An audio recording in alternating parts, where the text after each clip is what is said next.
Hello, are we live? Hello, Rugby Union. Has anyone heard of Rugby Union? You ever played rugby? I have never personally heard of Rugby Union. No. And what I'm doing right now is filling whilst we work out this has actually gone live properly. This is the best thing We about are live streams. still new to this. It seems like it's happening and it's working and we're going, but who knows? Who knows? Who knows? I certainly don't. If you're in the live stream and you see us, please say rugby.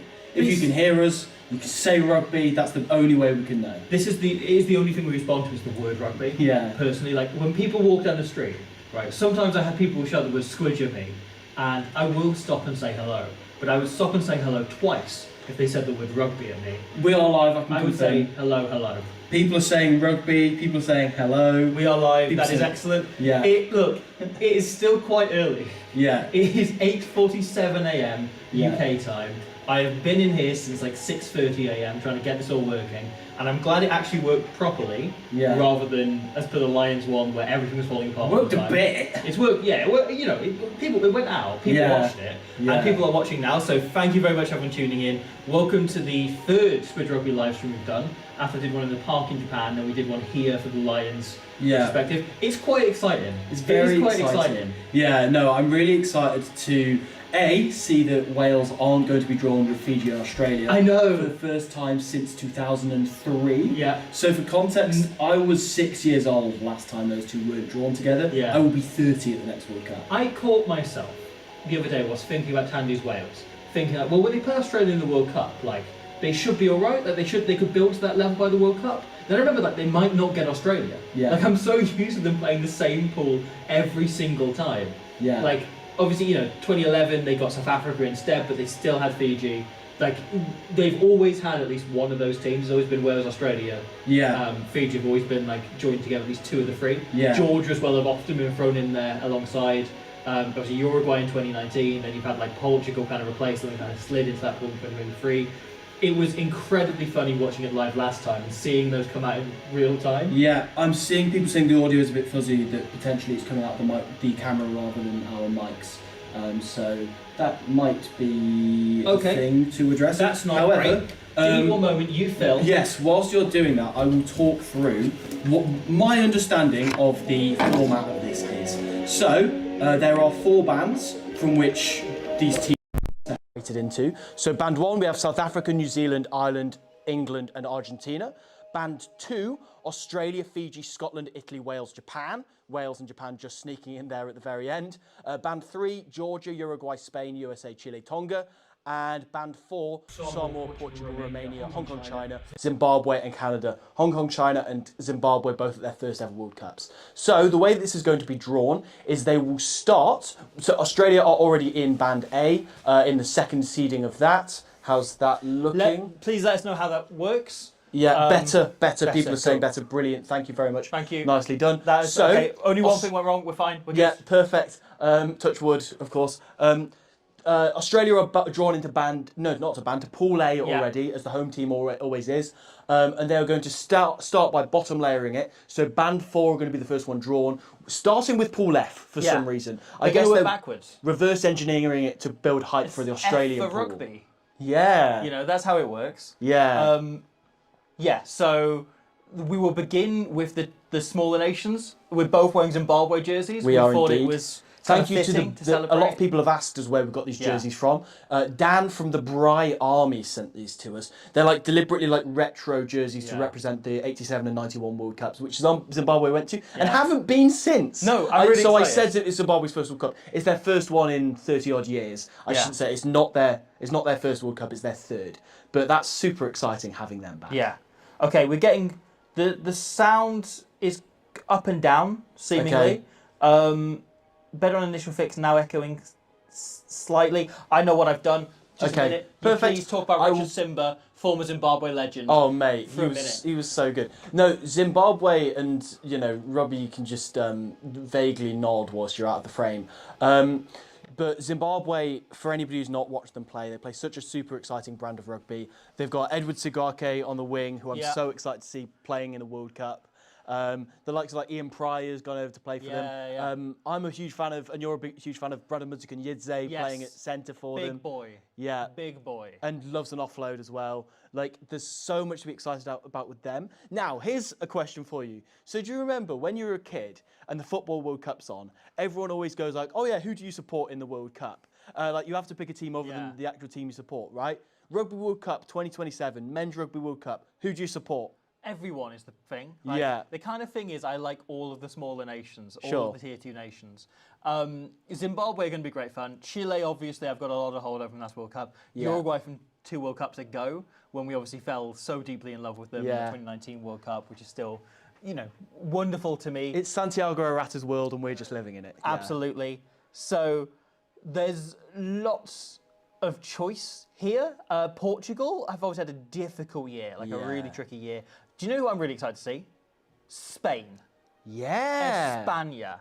Martiniano Cian at the World Cup. How good? Spain, right? Obviously a more storied nation, have been to World Cup before, went in 1999, lost to Uruguay narrowly, like, have, you know, had a solid run, qualified for a World Cup, almost qualified for another, and then got disqualified on the basis of, you know, picking players who weren't Spanish. Yeah. And the thing is, they're now finally in, and they've deserved this. Like, they were so emotional when they qualified for the World Cup for 2023. Like, the fact that they qualified twice, like, they deserve to be here on the quality of rugby they play, for sure. And then they were disqualified. Romania got in their place, allowed Portugal to get in the repechage when they, you know, Romania would have had that repechage spot. So really, like, in some ways it worked out because Portugal had a brilliant World Cup and we all fell in love with them. Yeah. And fingers crossed they can sort out what's happened this year.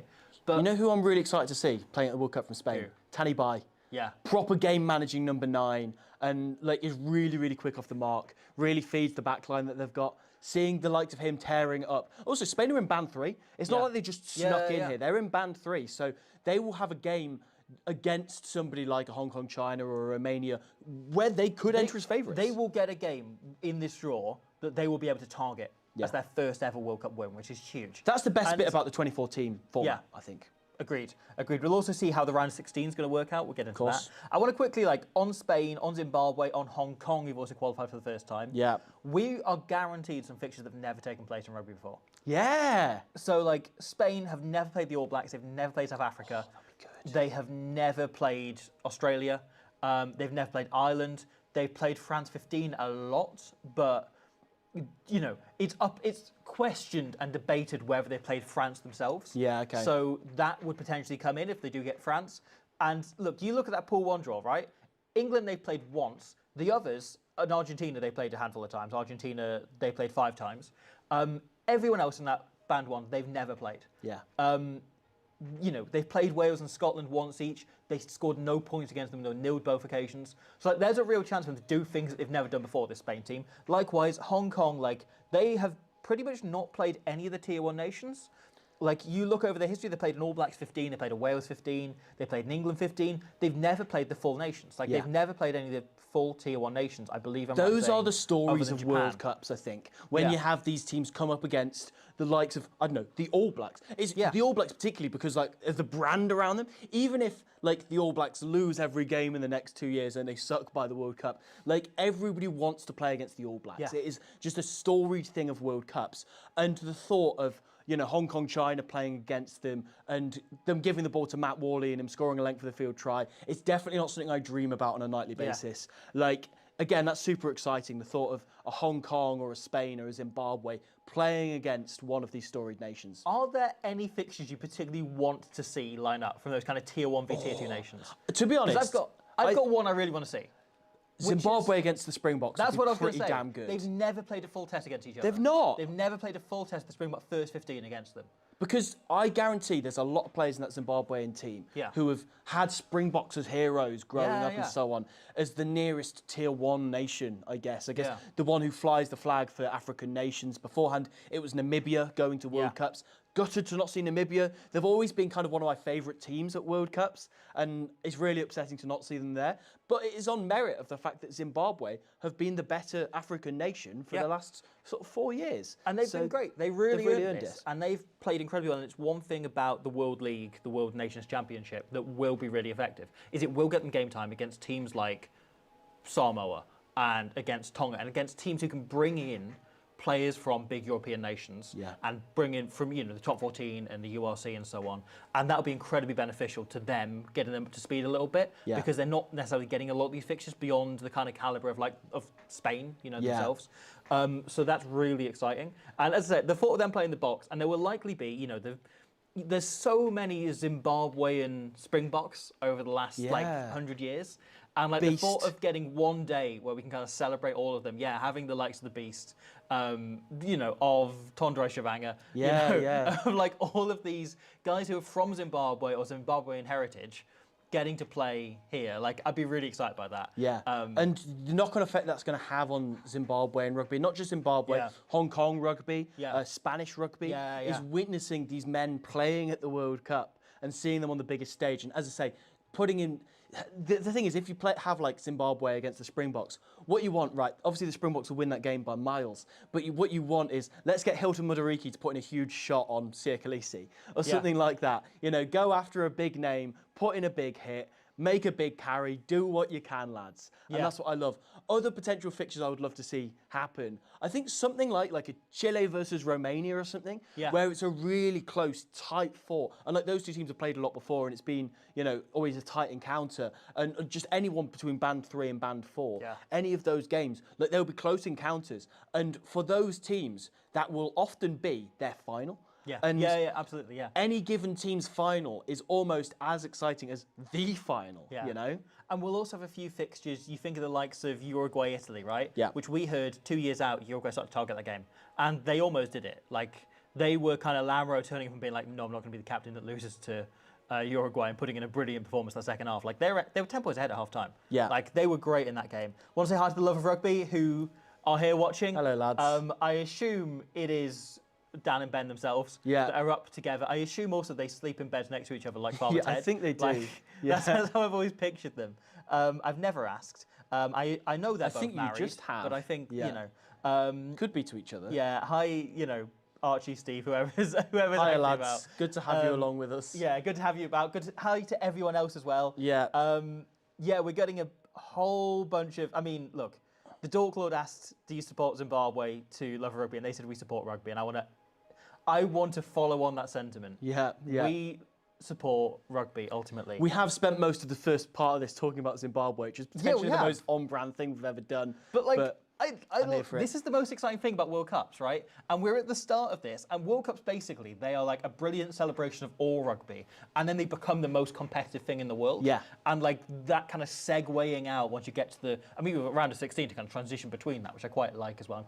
I'm excited about the thought of Uruguay or of Chile or of Portugal or of Georgia potentially making a knockout game for the first time ever. It takes one big upset to make a knockout game in this case, because obviously the top 2 teams in each pool in 6 pools go through. Yeah. Is that right? Yeah, something like that. I don't know. And then it's best 2 runners up. Then there's a handful of runners up. So of third place teams. So the thing is, right, you're talking about Spain could get a fixture where they win a game. They could draw someone. If they win by a big enough margin, they could make a knockout game. That would be huge. There's a few of those teams in that third band down. USA have got a chance to make a knockout game here. If they can put in, obviously pull things together. Okay, it looks like we are just about to get going. Oh, Michael Atkinson's hosting. They're in the Stan Sports studio. Yeah. I want to apologise. We won't have audio coming out from here. It was such a nightmare to sort in the Lions one, and then we don't necessarily have it great coming through in the studio, so we can't hear that accurately. Yeah. So I think we will be, if you want to put it on World Rugby's own stream or on Rugby Pass TV, please go ahead, please do that. Have the audio coming Listen through. to all of us at once, and hope it's not too chaotic. We will be instead, I think, narrating it as though it was silent cinema, and that's what I choose to believe this is. This short interpretation film, Charlie Chaplin-esque, of George Gregan in a desert with Johnny Wilkinson. It's Mad Max Fury Road. Okay, that's what they're doing. There's the wallabies. There's a sausage. Do you think, what pool do you think the sausage will end up in? B. This is actually, by the standards of Rugby World Cup announcement videos, sort of cool. It's relatively high budget, which does surprise me quite a lot. The thing is, I know obviously George Miller, Australian, Mad Max set in Australia. Yeah. You know where they shot Mad Max Fury Road, which is the film they're currently spoofing? Do you know where they shot it? Where? Namibia. No way. who haven't qualified. So was Cleveland Lobster in it? Cleveland Lobster was in the film. Yeah. He turned up. What about Jacques Berger? He was actually Mad Max. People think it was Tom Really? Hardy. It wasn't actually. It was Cleveland Lobster. So Michael Atkinson is sat there, currently chatting away at a camera. Love of Rugby say, I'll let you decide who's on the top bunk between Ben and Dan. That's very nice. We all know. Yeah, this is much higher budget than getting Asa Butterfield to pretend to be William Webb Ellis's mate and just running around a playground that I had in 2015 and getting somebody to pretend to be William Webb Ellis and invent rugby, which probably didn't happen. That remains a bit of a high point. So Dan Carter's here. Dan Carter's here. Like, it's just very useful whenever I mention William Webb Ellis in videos. Yeah, use yeah. the format, like we can just refer back to that and use that. Yeah, yeah. Tim Oren's here. Alicia Lucas. Alicia Lucas. What a All-star lineup this is. Yeah. So the question is, how much filling and padding do we think they're going to do before we get into the actual draw? Probably quite a bit. The thing is, we didn't know what time this took place until yesterday, hence why we couldn't set up the live stream in advance.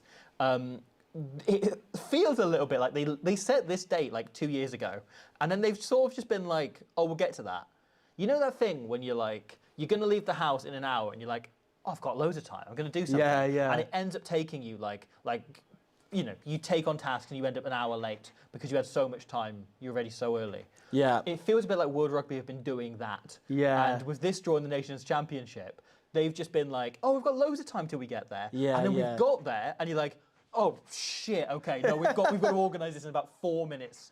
Furry Potato asks, so Wales lost to Zimbabwe to knock us out the group stage. Is that on the cards? I don't think it's impossible. Yeah. More or less waffle in the line announcement. I think more. As with the fact we're seeing Dan Carter's drop goal from the 2015 World Cup going over. And obviously, they've got go. Dan Carter there, so he can look at this. It was 10 years ago. We To did be a big fair, video on them. if you have 2 Dan weeks ago. Carter in the room, Yeah, then, I would also play it. Yeah, I would also ask about that. And yeah, he's just there generically looking handsome. Like, you might as well get him to do something else. Does he do anything else? Carrie Lamb said they didn't know it was happening until they saw we were live.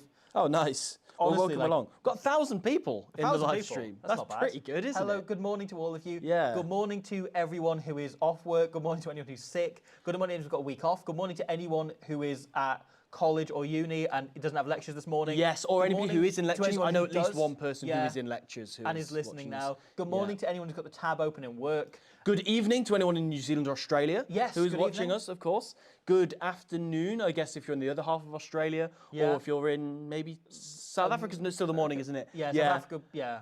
Good night/evening if you're in America or Yeah. Canada, because Yeah, they're in the middle of the depending on night the at the part, could be moment. evening, Yeah. So that's Or morning, exciting. yeah. Yeah, I don't know what you call that, but yeah, that's exciting. I hope you're glad that you've woken up to see us waffling and to see Dan Carter. Oh, look, they're showing the World Cup crowd from this year for the final. Oh, cool. And they're showing, Mate, Alex Tessier gets into the live stream. Hell Now yeah. we're talking. yeah, just ask Dan Carter Okay. endlessly about Sophie de Goody. Kyle is watching at 4 a.m. in the US. Excellent, So, Kyle. Fair play to you. Thank you. Christian, okay. 6 a.m. in Chile is watching. Haraway94, good afternoon from a honeymoon in the Maldives. No way. What a guy. I bet that's going down well. Thank you very much for watching. That's to absolutely outstanding. everyone. Welshman in New Zealand, Tiny Tales NZ, Alex Bamford skipping uni for this. Look, I will right. The only lecture I missed in my 3 years of university was to go and see Romania play Canada in the 2015 World Cup. Wow. And the thing is, that proved to be more useful for me getting employment than my degree. Yeah. Like, was going to watch Jeff Hassler score a try and then Absolutely. Romania cause the biggest comeback in Rugby World Cup history. Of course.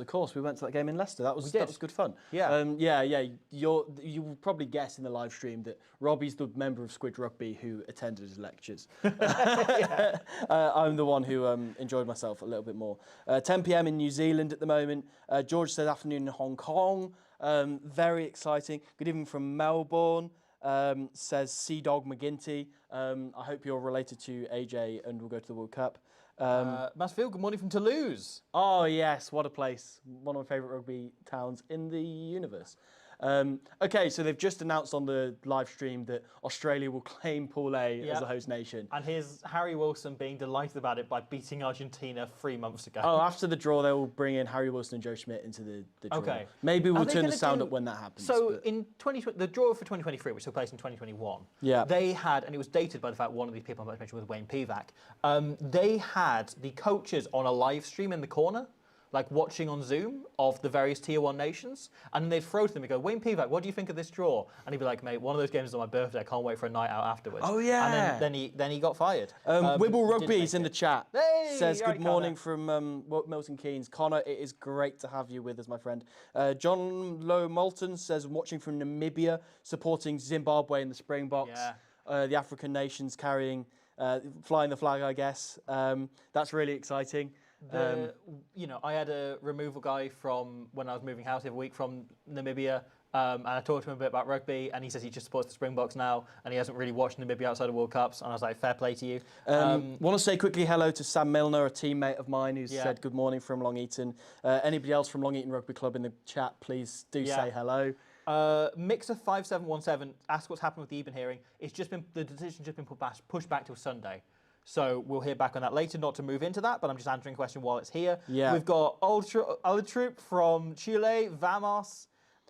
We've just had someone offer to send us Hong Kong jerseys. Man, I will not say no. My email address is in my Instagram bio. Drop me an email and I'll send you the PO box for this address. That'll be brilliant. Graham Hancock asks, how do you feel not seeing Lekanyu Am in the Springboks?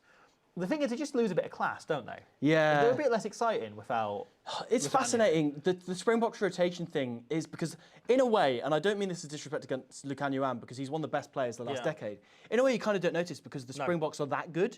And if they're not selecting him, they're selecting somebody who's as good as him and somebody who is world class, i.e. someone like Jesse Creel or Kanan Moody or whoever. There's just a little bit of and obviously Creel is a form player who deserves it, but there's a little bit of movie star gleam from Lekanyu Am. That's the thing I miss more than him as a player. Occasionally he'd get the ball and he'd touch it. He'd just throw a simple little out the back pass in the behind most his back one he beautiful did way against you've the ever All Blacks. seen. Yeah, and Creel will throw that pass just as well, but you won't be like, oh, but look at that pass. Yeah, in the same way you yeah. have with Lekanyu. You're right. And I do There's a miss magic that about aura him. to Yeah. him. Oh, we've got people watching in Kuma Lumpur, Super Gaza, thank you, or Super Gaza. Wow. Got someone watching from Warsaw? Yeah. This is class. He's compared us to Terry Wogan doing Eurovision. The with our highest narration here. possible praise. That, you know what, I didn't realise that was what we were going for, So- and now... What was it? Was it song 16? Terry Wogan says when you should start drinking, when he always did. Yeah. What's the equivalent? Yeah, I guess when they get to band 2 is Yeah, when it's you when should you start start drinking. drinking. Because very much what we're doing is we're considering bands 3 and 4, the party ones that we're really interested in. Yeah. And bands 1 and 2 will care about them when the quarterfinals start. Not even the round of 16. Not when even the quarterfinals Wales. start. So I love Dan Carter to bits, right? He is Yeah. one of my favourite rugby players of all time. How glad are you that we're not listening to him talk right Do now? we have his autobiographies on the set? Yeah, right it is on his somewhere.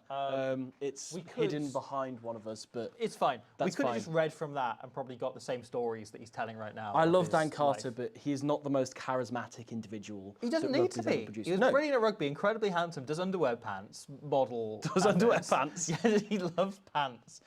Breaking news, Dan Carter wears He pants. doesn't go commando. Oh That's what man, they're we're now learning. showing Portugal stunning Fiji at the 2023 World Cup. They are padding like hell. Yeah. Not that we are. No. What we're doing It's not padding is to show community Rodrigo Marta. engagement. What they're doing is having a lovely time. Show us Mike showing- Tadger's kick. Yes, you and his man of the cowards. match. And him then saying this is the best moment of my life with his children on his shoulders.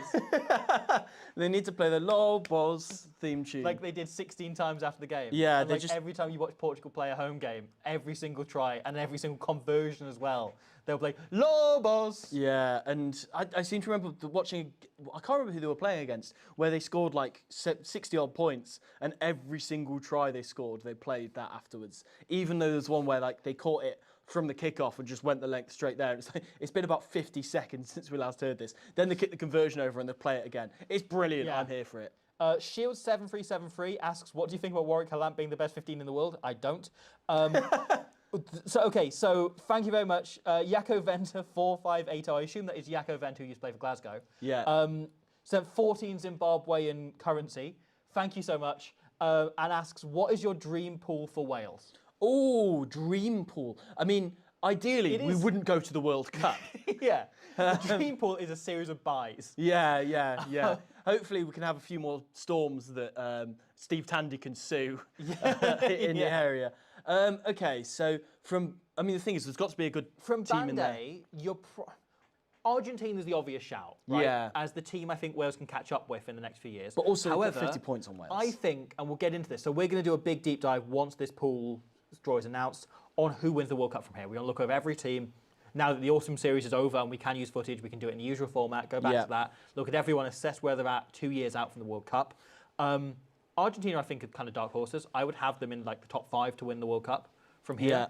I agree. Okay. Somebody pointed this out in the comments. That's underneath the Squidge Rugby World Cup retrospective coffee cup. I think, quietly, is the team you want Ireland? I was thinking this. I think just because of kind of familiarity, the players play against them in the URC. There's a lot of their players, well, all of their players, I guess, individually, and like they play them in the Six Nations all the time. So they're the team that are, even though they're probably better than an Argentina. They're probably the team that are most likely to have a random hiccup on one day against Wales specifically. So as a Welshman, I would take that. If I supported anybody else, I'd probably take Argentina. Does that make sense? Yes. Band C. Well, okay, if you were someone else, if Wales weren't in it, who of Band B would you pick? If you were in a mandatory team in any of the bands? Wales or Japan. You'd want, or Fiji. Yeah, because Fiji at World Cups. Yeah, but good. But also there is a history of them not turning up at World Cups, them not having the best players available. But I don't know. But I think you definitely want to avoid Scotland, you want to avoid Australia. Yeah. And in Italy, have never been a World Cup nation, but this could be their time. Like it very much felt, even when that generation came through before 2023, they're building towards 2027. They might, for the first time, not finish third in a pool this time round. Yeah. I mean, they are quite cursed, so, it's the same as saying Ireland might win a quarter-final this time. Like, you've got to, cross your fingers a little bit. I think you'd want Japan, but I also think Japan are interesting because they are a team. Hi, Michael Hooper. How you doing? Oh, hey, Michael Hooper. He's not in the comments, but he's just on the. I wish he was in the comments. Because then he'd be getting his phone out whilst on screen here and putting Squid Rugby on there. Yeah. Anyway. So I think Japan, there's a chance they put everything together and they, are brilliant by the World Cup. I also think there's a chance that they're a disaster. Yeah. I think there'll be one or the other, and currently they're not great. Yeah, I mean they lost to Wales, so I guess you probably should favour Wales out of those two, but it's got to be one of those two that you'd want in your pool if you're somebody else, aren't you? Georgia, Uruguay, Spain, USA, Chile, Tonga. Yeah. Firstly, welcome back to the USA and Canada to the World Cup. Yes. It's really good to see both of them back after missing the Men's World Cup. Yeah. Yes, the Men's World Cup. Sorry. Yeah. Maybe Chile as the most inexperienced at World Cups teams who you'd go for. But I guess they're a weird one because 2023 was their hit out. We're asking for Dream Pool. I would want to see Wales play Chile. Yeah, good point. I want to watch that. Good point. So, in terms of them getting the winning games, fine, whatever. Like, I wouldn't mind losing that game. I don't want Georgia. Wales have lost them. They've played them a lot over the last few years. Spain would be great fun. Chile would be great fun. But also, Tonga have a squad that'd be like 46 by the World Cup. You could just put Lewis Rhys-Zammit out against them. Yeah, to play a nice game together. And look, I think Wales having like an undersized team of youngsters, I kind of think like actually put them against Tonga would be quite a fun game. Yeah, so you can carbon copy Romania into that a little bit. Yeah. As much as they do have some exciting upstarts playing for them. Then maybe. The thing is, again, I would take Chile. I'd love to see Wales play Chile. Again, I think I'd enjoy them playing Hong Kong or Zimbabwe. Yeah. So, like Wales v Zimbabwe is a potential fixture that we could have in an hour or something. That's so exciting. I think Wales v Hong Kong would be a lot of fun. Yeah. I would see Matt Worley school Rhys-Zammit.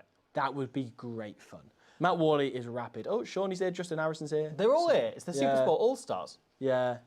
How exciting. So. Yeah, then I would quite like to see. I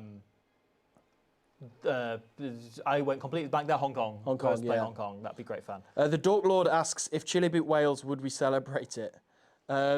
Honestly, kinda. I think I'd be upset for like an hour after the game, and then I'd be like, you know what, that's maybe the best thing to happen in rugby history. I was at Uruguay Wales in the 2019 World Cup, which was the game right before Japan beat Scotland, and a load of us were watching it on the bus back into town, and then we'll get into that.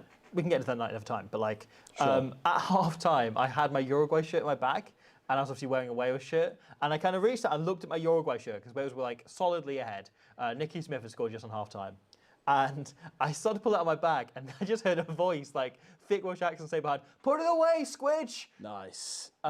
Yeah, someone who I had no contact with before or after just yelled it at me. And I think there'd be a little bit of that if Wales did play Chile in the World Cup. Yeah. Of me perhaps thinking about it for a moment. Kiwi Mapper says early pick for who's going to be the top try scorer. Will Jordan, I guess. Yeah. Like, that's probably the obvious one. Oh, this looks vaguely like people are about to start sorting things. Hey, Brett Robinson. Yeah. Okay. Talk to us about the big something- dogs are here. The big Rugby dogs are in values. town. Yeah. So I've kind of forgotten we're not just like chatting about the World Cup. Yeah, a World Cup that's 2 years away at that. So it's interesting. So they've got clearly those 4 from the start all have a box in front of them. Yeah. So I don't know if they're just about to pick out a name each and go from there. But if Dan Carter is about to put us into pool with South Africa, Yeah. I might be changing some of my opinions on GOAT debates. So we've had no sound coming through here, so we've got no idea what like Morgan Tuanui's been saying and what they've been up to. We have no idea currently what James Slipper, who I guess is retired now, so he can do this. Yeah. Weird that you have to roll him out as the most capped Wallaby Looks now. very dapper, doesn't he, James Slipper? Good to see him about.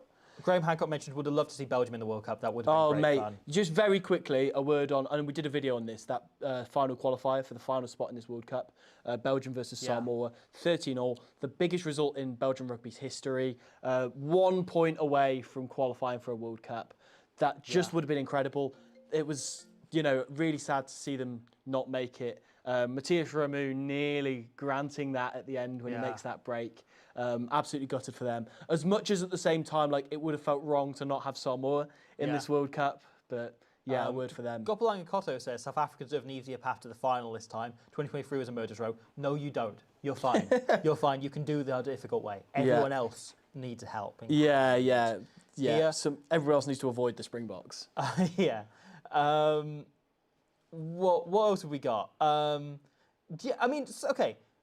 Jamie SLC raised the point that I noticed as well, right? Why are they doing this so close to the Football World Cup draw?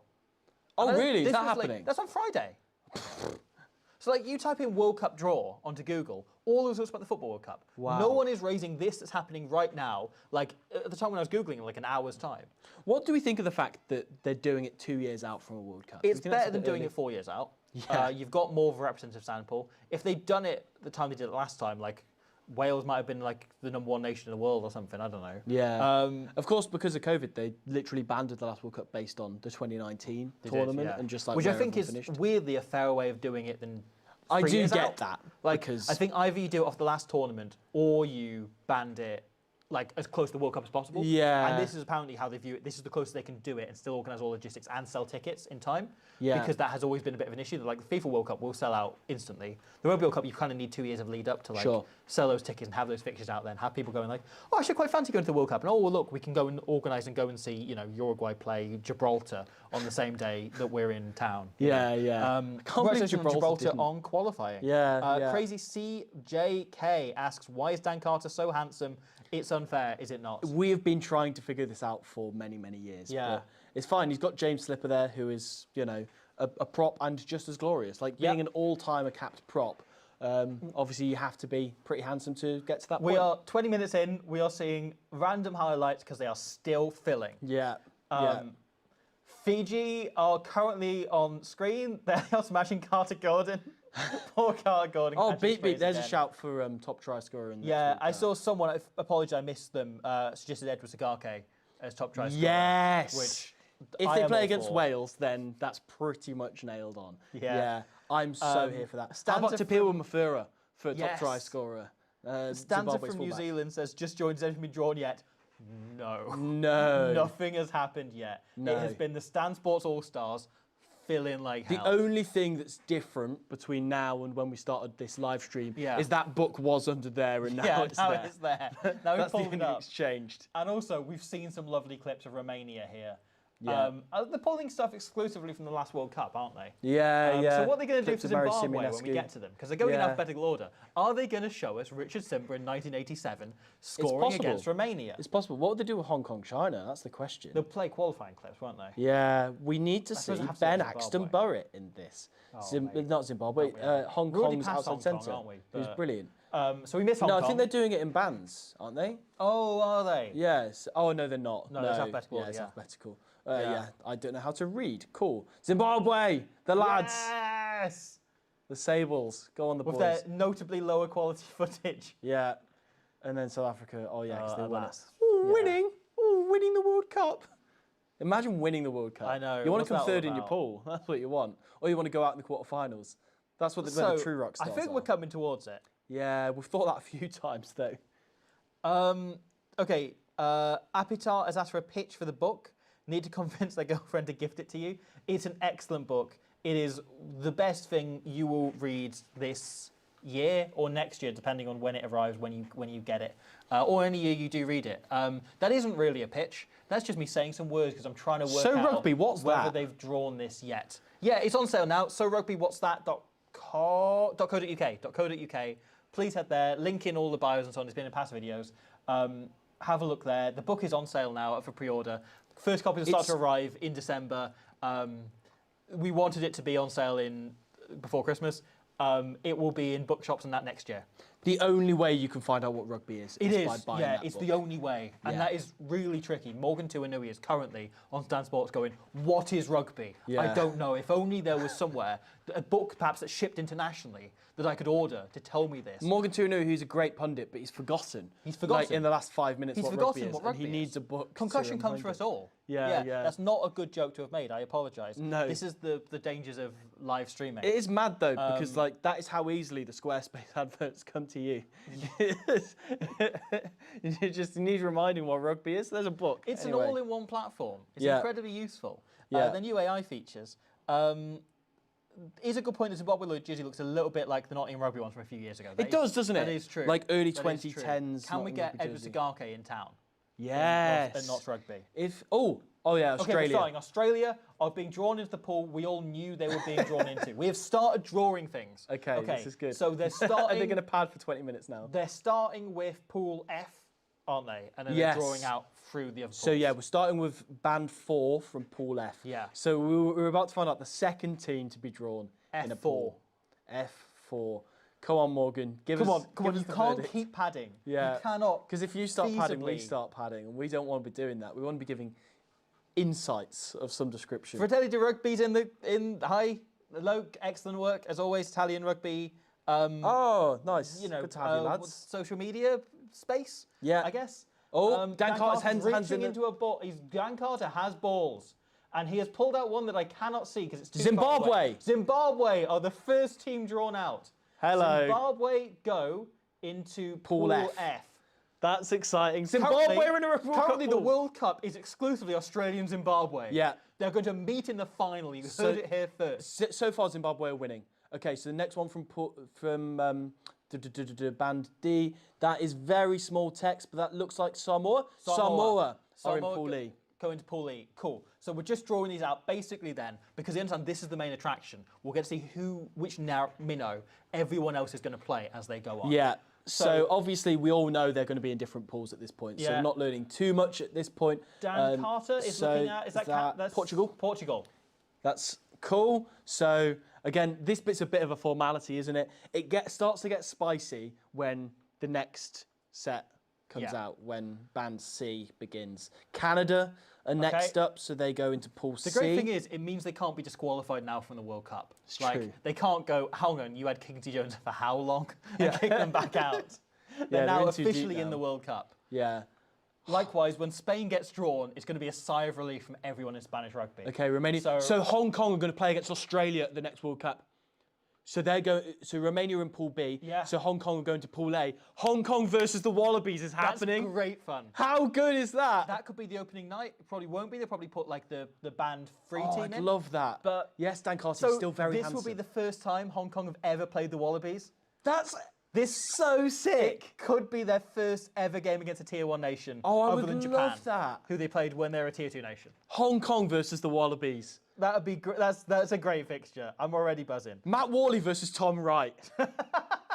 Like, we're getting that in the next World Cup, pending Tom Wright's selection. But if Jorgo wants to turn out, okay, so from Band C, we have Tonga. Tonga So, go in with Zimbabwe. With Zimbabwe. Tonga v Zimbabwe. That's great fun. Okay, no, I'm already so Edward excited Sigarke about that. trying to do Ben Tamafina on the outside. Yeah. Is what we want to see. Okay, so next up for Pool E, we have USA. USA go Against Spain. No, not with- Spain. Samoa. USA v Samoa. Okay. Again, they've played plenty of times before, played in World Cups before. That's usually been a good fixture. Yeah. So Portugal in their pool, they have Uruguay. Okay. That's a banger. That's a lot of fun. I already can't wait to do that video. Uruguay v Portugal. Yeah. Uruguay v Portugal. Yeah. In a World Cup. Yeah. The best game ever played. One of those is winning, or it could be a draw. Big up Murray Mexted. So Spain go into a pool with who was in that one? Canada. Spain and Canada in a pool together. That's good fun. Yeah. The fact that Spain may enter that as favourites is very exciting for them to get a Men's Rugby World Cup win potentially. So in a pool with Romania, we have Georgia. That's a proper rivalry in a Rugby World Cup. Happened in 2011. They played each other. They're now back together. And I mean this in a really friendly way. That was like a proper turgid encounter. Oh, that was great fun. And so that means Chile are in a pool with the Wallabies and Hong Kong, China. Oh, that's Chile good versus fun. Hong Kong. That's good fun. Chile versus the Wallabies. Pool A is winning so far. Can I just say? Pool A is great fun. Pool A has the advantage of having a team in there. It has an extra team. But that's good fun. That's good fun. Hong Kong, Chile, Australia. Romania, Georgia is going to be a proper grudge match. That would be great. Yeah, that's chance good. for Georgia as well to attack that. That would be a real change of pace from a lot of the World Cup. Yeah, definitely. Uruguay v Portugal. That's so cool. I mean, Spain v Canada is like an underrated kind of match as well because Spain will really target that as a win, or both teams will. Samoa, USA, we kind of... Right, what slips pulling out here? So, Wales go into Wales go Pool with F. Zimbabwe and Tonga. That's genuinely quite... Okay, that's worked out for us. Wales That's v okay. Zimbabwe is happening. Yes! We might have to go to Australia. That's fantastic. I'm so excited. So Japan go into Pool E with the USA and And Samoa. That's Okay. a tight pool. It's very similar to that pool in 2015. I'm genuinely buzzing that Wales are playing Zimbabwe. Yeah. That's great fun. That's so cool. Lewis Zamet versus Edward Sigake, bring it on. Harry so Deves is gonna play Scotland Zimbabwe. into Pool D with Okay. Uruguay and Portugal. Again, those teams will look at that and eye up a scalp. Yeah. Scotland for Uruguay in a World Cup's going to be good, Oh, isn't it? Uruguay can give that a go. Yeah. Uruguay can So take a shot Pool at that. C have Fiji. Okay. Again- Fiji. Oh, Fiji, Canada, Spain. That's tasty. Thing is, Spain almost beat Fiji a couple of weeks ago. either that's a tense encounter or Fiji let rip. That's Yeah. a win-win situation. But that's a chance for Spain Pool to B cause have an claimed upset. Italy. Italy, Georgia, Romania, the European pool. Okay, yeah, this is The exciting, isn't continental it? Europe pool. Put France in there. Yeah, it's going to be Get a lot of France scraps in in Pool there. B. So that means that Pool A have... Oh, Australia already. Australia's yeah. already in there. So So we're finalising. we're almost topping it here. up. We're almost here. This is exciting. This is good. I'm Okay, so in well Pool up for F, this. so Wales is pool. the big dog is going to be England. Wales v England. Oh! Wales v England. England against Zimbabwe. Again, fixtures never happened before. Yep, that's so cool.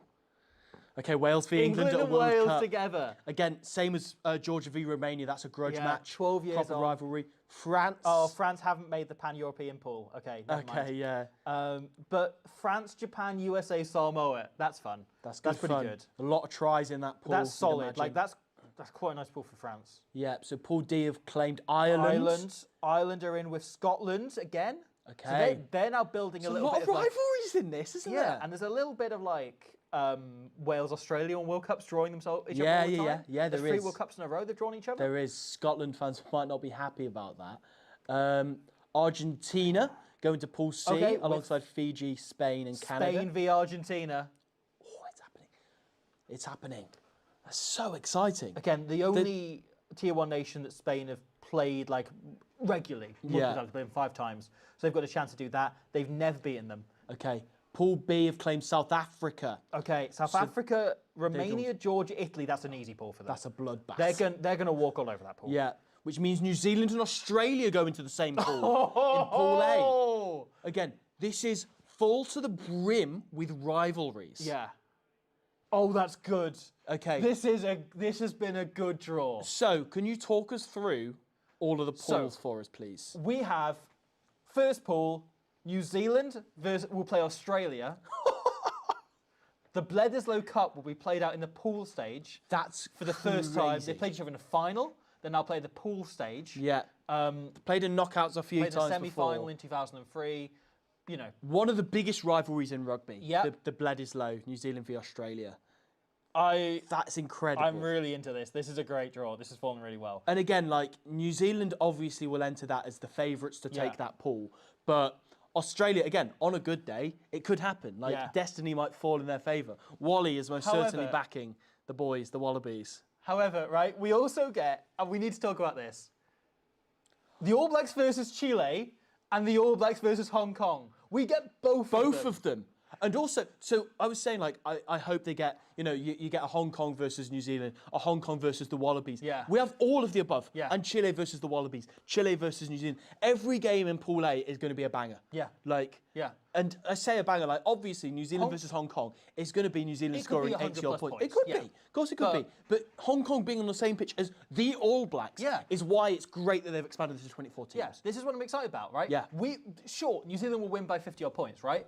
But there will be a moment where, Ben Axton Burrett shows he's the best Barrett. Yeah. Like, he does Geordie and Bowden and Scott at once. Yeah. Like, we will get moments like that in here, as we did when England played Chile a few years ago in the last World Cup. Going to get Cinnamon making breaks up the park from prop. I'm going to need a check-in from the Chile team as well, like how they're feeling about playing the All Blacks. Yes. Because you think about like Namibia in 2015 and how buzzing they were to play them. Uruguay at the last World Cup were like, we're playing the bloody All Blacks. Yeah. Like, that's a dream. That is the dream. Like, yeah.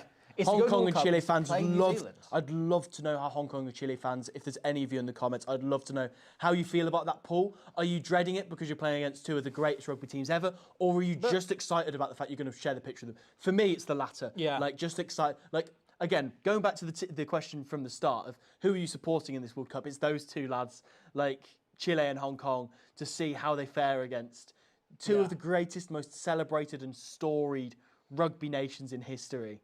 Again, Raimundo Martinez staring down the haka. Yes.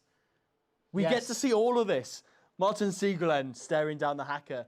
Like, there is so much to be excited about in Pool A. Pool A is the one I'm most excited for, I think, off the back of this. That's very, very exciting. Yeah. I'll get into the knockout lineups in a moment because we do know where who would play who in the quarters. Okay. We'll do that in a moment. We'll get onto that in a second. However, I want to go through all the pools first. Yeah. Anything else on Pool A before we move on? Yeah, I mean, just buzzing for Chile. Like, that's really exciting. And a chance for them to win their first ever game against Hong Kong as well in the World Cup. Hong Kong. Like, that's exciting. Hong Kong for the All Blacks. Second pool, the easy way to look at it, South Africa, Italy, Georgia, Romania, bloodbath. Yeah. Right? Like, South Africa will mince everyone. Like, the game of that pool, allegedly, is South Africa v Italy. Yeah. Italy, in this autumn international campaign, gave them a real kind of run for their money for 70 minutes. And then South Africa scored those two late tries with Kane Moody, Grant Williams scoring to make that not really competition anymore. Yeah. And that was South Africa. I don't want to say that South Africa at the worst. It was nowhere near them at the worst. Yeah. We don't know what they look like at their worst. But if that was them, like, on a not particularly great day, then you'd imagine in a World Cup, in kind of the most difficult game of the pool, when they've been rotating so heavily, and they'll have the option to do that in a 30-odd man squad, then you would imagine they're going to walk that pool. I will say we do know what they look like at their worst because they lost to Wales 3 years ago. However, perhaps the game of the pool is Italy v Georgia. Yeah. That is the grudge match. Yeah. That is the game Georgia have been wanting for so long. Is a chance on the world stage to go, we deserve to be in the Six Nations, we deserve to step up. Yeah. Like, it is their chance to make a quarter-final by beating a team they've beaten in the last 4 years.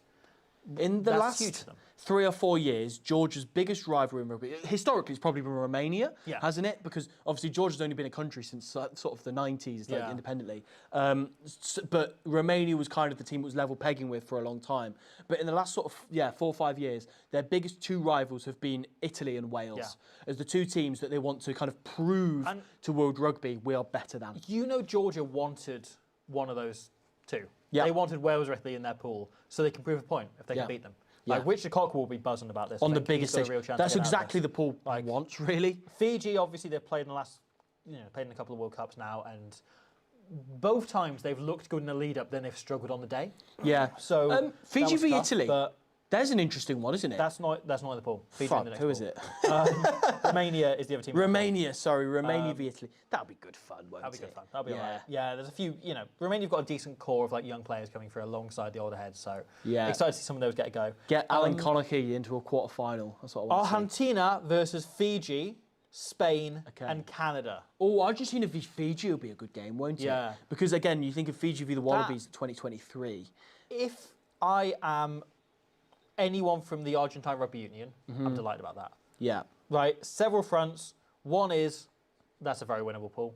Yeah. Fiji is the least physically taxing on your body of those next tier of games, probably.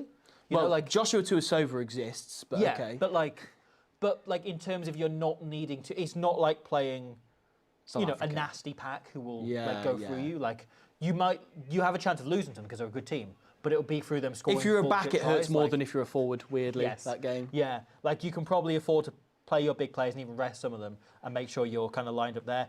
That's a nice draw for them. However, right, you think about all the stuff the Argentine Rugby Union's been doing, reaching out to the rest of South American rugby and helping to grow that. They've got a chance to play Spain. And Yeah. to draw links and grow links with Spain in this World Cup. Yeah. And great for Spain as well to be like, we're playing Argentina, a team who show like the really good team who speak Spanish. Yeah, And also, yeah. this will push bloody World Rugby to put things in Spanish. Yeah. Because the last World Cup, they had things in English and French. And they didn't put them in Japanese, they didn't put them in Spanish. You need to be, when you're covering more nations, Four like put them in. Spanish-speaking nations. Yeah. I think. Yeah. Yeah, the South Argentina, American. Spain, Chile, and Uruguay. Yeah. Yeah. And then obviously USA. There's a bunch of countries that have like a big Spanish-speaking population. So read out the Argentine pool again. Sorry. Fiji, Spain, Canada. Okay. Fiji v Spain will be a good And game. Argentina, That'll be good fun in a World Cup. You'd imagine both teams will That really will kind be, of that just will be. run the ball Well, from Spain everywhere. almost beat Fiji a few weeks ago. Yeah. So they've got a chance at this. Yeah. I think that will obviously depend where that falls. If they Yeah. have each other first, then maybe they'll shut it down a little bit and it'll be kind of a bit more of a bruising battle up front. But if it's towards the end of the pool, then we could see like a really open game there. So that's Yeah. quite exciting. So Uruguay, Portugal, Scotland, Ireland. Uruguay, Portugal, Scotland, Ireland. Okay. I mean, Ireland v Scotland If I is was the big one, Scotland, isn't I'd it? be okay with that pool. I'd feel all right with that. Yeah. If I was Ireland, I'd feel pretty happy with that pool. Yeah. Uruguay v Portugal is going to be one of the games of the World Cup. It That's is, one of it the is. fixtures. That's like a fixtures. I'm like that's going to be a competitive, proper game Because- that's really exciting. Obviously, Portugal play quite an Why exciting. Have they sort of- got Joe Schmidt out when he's not going to be the coach? Is this him saying I'm going to actually extend Yeah, this? 'Cause yeah. He's going to come in. Going at to do it live on air. 2029? They've not told him yet, but they're about to pull out a contract for him and Yeah. force him to sign it. So what was it? Uruguay versus Portugal, yeah. So Portugal play, an extremely expansive brand of rugby. Obviously, we've seen less of that in the last 12 months or so. But if they can sort of get back up to the form they were where in they when they were, qualified yeah. for this tournament, I would love to see that against Uruguay. Uruguay have much more of an all-round game. They have much better kicking game, much better pack than Portugal do. Yeah. So you'd imagine that will get them over the line. But I don't know, like Portugal, if they get back to their best, you could see them really competing with that game. Absolutely. That's really exciting. I'm really up for that one. France, Japan, USA, Samoa. Okay. If you're France, again, happy Yeah, with that happy pool. with that pool, Happy with yeah. that pool. France drawing Japan is, that's probably what they would have wanted out of this. Yeah. A team that they've played before, they've put several points on before. You would imagine they'll send out probably the strongest team to play against Japan. Otherwise, again, similar to South Africa, they can rotate a lot because they're one of the three teams with the most depth, England being the other one and South Africa, in this tournament on the basis of right now. Yeah. Obviously, a lot can change in 2 years. France will be delighted with that. Yeah, I'd be happy with that. USA v Samoa could be a lot of fun. Yeah, great fun in the 2015 World Cup. Yeah. So And that that's is probably the good to have a repeat. cleanest chance of the bottom-rated pool of the Band 4 team having a chance to win a game. Yeah, of Because course. Samoa are in that bottom seeding because they've had a difficult few years. We've had like Manu Tuolangi said in the last few weeks, love rugby if you're still around, had that clip on there. Him saying on that podcast that like actually he'd quite like to play for Samoa if he got the chance. Sean Stevenson has Said expressed likewise, interest. said a similar thing. If they can get Marnonu next, that's He what would be you want. 45 by that point, so In he's his still prime. good enough. In Yeah, his exactly. Exactly. He's got another probably 3 or 4 World Cups in him, I think. Yeah. The way he's playing at top 14. And then actually Samoa playing Japan will be good fun. Yeah. I'm up for that. Again, most of that's similar to the I want to say Pool B from 2015. Yeah. Where they had Samoa, USA, Japan, And South Scotland. And South Africa. Yeah. So Who can forget? got Yeah. 3 together. So that's again quite exciting. A few repeat And then fixtures speaking in of there. 2015, England v Wales in the pool stage. Oh, that's brutal, isn't it? That is. Again, there's such a theme in this of rivals somehow getting coupled together. I guess it's fascinating because if you were to, ask some kind of rugby purist who views Test rugby as cinema to pick out the group stages, it would not look too dissimilar from what we've got in front of us right now. Yeah. Like you've got New Zealand and Australia together. You've got Italy playing against Georgia. She's got a huge one there. Scotland v Romania in the Ireland. same. Scotland v Ireland and Wales v England. There's Argentina v Spain kind of slots in there as well. A lot of France these v are- Japan would be great fun. each other's closest rivals Yeah. here. And Wales v England again. That rivals New Zealand versus Australia Yeah. as rugby's biggest like hot-headed like test match. Like Romania v Georgia as well. that's a you know, huge like, rivalry that's- historically. That's a big one. Uruguay v Portugal, two teams that are pretty evenly matched. Yeah. That could be great fun. And So- also, as a Welsh fan, Yeah. right, from what we were saying before about the dream pool, the thing is, even though England are miles better than Wales at the moment, we are probably talking like 50 plus points, if not 60 plus points, obviously on the basis of the Six Nations, better than Wales. However, as a Welsh fan, looking at the All Blacks game, for instance, in the autumn, England's the easiest game to get up for in the world as a Welsh player. So, like Wales in a World Cup, they will save their best performance for England. And whether that by 2027 looks like holding it to England only winning by 20 points or beating them, that's quite an exciting prospect as a Welsh fan. Like, even if you feel apathetic towards Welsh rugby because of the last few years' results, there is no way you're not getting up for Wales v England. Yeah, that's the thing that's really exciting. Like, in a World Cup, and you remember what happened last time when you were like, oh, Wales are screwed. As a Welsh fan, to kind of look at that pool a little bit, Tonga and Zimbabwe, very doable games. Yeah. Zimbabwe are a team Wales should beat comfortably. Yeah. But also, And- like, but also a game Zimbabwe... I'm just excited about. Like, Zimbabwe I'm really up will for that. still pose a threat at that Yeah. point, like out wide specifically. And watching that Zimbabwean backline, again, we could be looking at like a Brandon Mudzuka-Nyidze versus Owen Watkin lineup, and this or Nick Tompkins playing against Zimbabwe. There was it someone feels like asked- what he was born to do. Someone asked, I apologise, I missed the name, asked, what do you think of Nick Tompkins' shout to player of the tournament? Yeah, I think he's nailed on so Yeah. far. He's got my vote at the moment. Yeah. Yeah. Okay. And, I quite like that shout from Nishlas4786, who suggests that I think Fiji are going to lose in another upset. I could see it. So that will be Spain, presumably, but Canada also, if they really get their act together. I could see it. can give it a But go. also, I could see Fiji just doing something mental and It's towing happened two up. World Cups in a row. Yeah, Like, they've been the victims of a huge upset, and then they've also caused one themselves last time. Yeah, unpredictability is Fiji's Yeah. friend, or enemy, I guess, in this case. That Tonga team they're currently 46. They'll be 59 by the World Cup because they seem to age slower than everyone else or faster than everyone else, whatever. It's a very old Tonga team. They'll probably bring in a few new heads who are also very old. Yeah. Wales should beat them, England should beat them. You would imagine so, yeah. You think Wales would target that as a game to kind of, I guess, put out half of your strongest team and see if you can blow them away, and then you stick all your best players on the bench and hope for the best. So, Jack, sorry, you're not getting a rest for that game. Thomas, see if you can do 10 minutes at the end.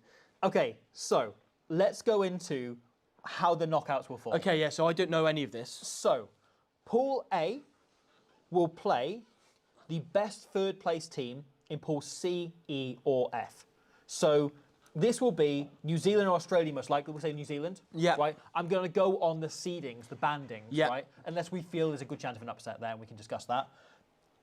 Pool A winner. So the first knockout game will be New Zealand versus the best third place team Okay. of the pool with Of course, this comes into it. Fiji, Spain, Canada, Uruguay, Scotland, Portugal. Hold on. They're not doing an alphabetical. Fine. Okay, they've got. The thing is, it's weird because like the old European Cup format where they had the best runners-up go through, Yeah. and they would seed it as just like whoever got the most points in the pool would go up top against one Yeah, of the so they runners-up. haven't done that. They've got it seeded so it's the best third place team in one half of the draw and then the other half of the draw. Oh, okay. Instead. Okay, right. So but- whoever's drawn those is probably quite lucky. Yeah. But, But it seems. so I see. So it's like whoever's the best third place from pools 1 to A to C, and whoever's the best from pools D to F. Is that right? Like those Basically, two it's each done go so that through. it can't be like it happened a lot in the last Women's World Cup, the 2022 Women's World Cup, where a lot of teams end up with teams in their pool. Okay, So basically rigged it so it's like that, so you basically can't play teams Oh, in I your see, pool. I see. So yeah, it's A to C and D to F. But the it's best not third like place. that because Oh, is it's it not? like so. For example, the Pool C winner, which would likely be Argentina, Mm-hmm. will play the winner of Pool A, E, or F. The third best third Oh. place team in that. Like Oh, okay. so, right? Okay. So it's just weirdly ordered. Yeah, they're weirdly ordered. So it's B, C, D, and A. So we're looking at Fiji will play Spain so New Zealand will be the first team out of this. If they were to play Spain or Canada, USA or Samoa, I'm going to assume the top two qualify from each two big nations. Or Zimbabwe or Tonga. Okay. Let's say it's Tonga they play. Sure. Zimbabwe, because they could probably put a score in Zimbabwe. Yeah. Yeah. Nah, Zimbabwe winning the World Cup, but yeah. They are, you're right. Okay, so let's say it's New Zealand v Tonga in the round of 16. That's a fun fixture. Tonga making their first knockout. Yeah. That'd be great fun. And again, a rivalry, two quite close nations. Potentially a lot of ex-All Blacks playing Tonga playing in that. All Blacks. That'd be huge fun. That'd be great fun. Look, New Zealand would win that game at a canter, but who cares about that? Oh, hello. Okay, this is where it gets good. Okay, then they would play in the quarterfinal the winner of the next round of 16 game, which would be South Africa, because they will win that pool. Yeah. Versus, so Uruguay or Portugal, Samoa, USA, or Zimbabwe, Tonga. Right. Whoever's the next best third place team there. Sure. So let's say it's Samoa or the USA. Yeah. We'll play the Springboks. Good luck to you. Yeah. Good luck to you, lads. The All Blacks will then play the Springboks in the quarter-final. Okay, so the Springboks who will canter that pool, right? So they will most likely play one of New Zealand or Australia in the quarter-final. Yes. That is huge. No, but the Springboks will play the All Blacks in the quarter-final. Yeah, yeah. So unless the All Blacks lose to Australia in the pool. Yeah. At which point Australia would need to back it up against the Box. Yeah.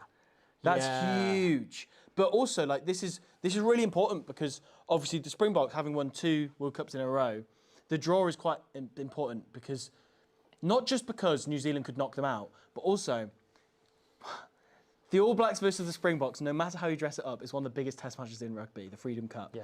And if the Springboks win that, will that take lead out the legs? Yeah. I guess we'll see when we figure out what the semi-final would be after that. Yeah. As we go along. It's a lot more confusing when you have to factor in another round of knockouts. I wish we could put these on screen. We can maybe get the whiteboard and put them on that or something. Yeah, That's a question mark. Someone suggested that as well. Apologies, I missed the Borkek suggested we should get the whiteboard out to put this up. Possibly. Kiwi Rob says the World Rugby have rigged this World Cup for Australia. I don't think they have. They're going to have to put the All Blacks and the Springboks just to make the semi-finals. Yeah.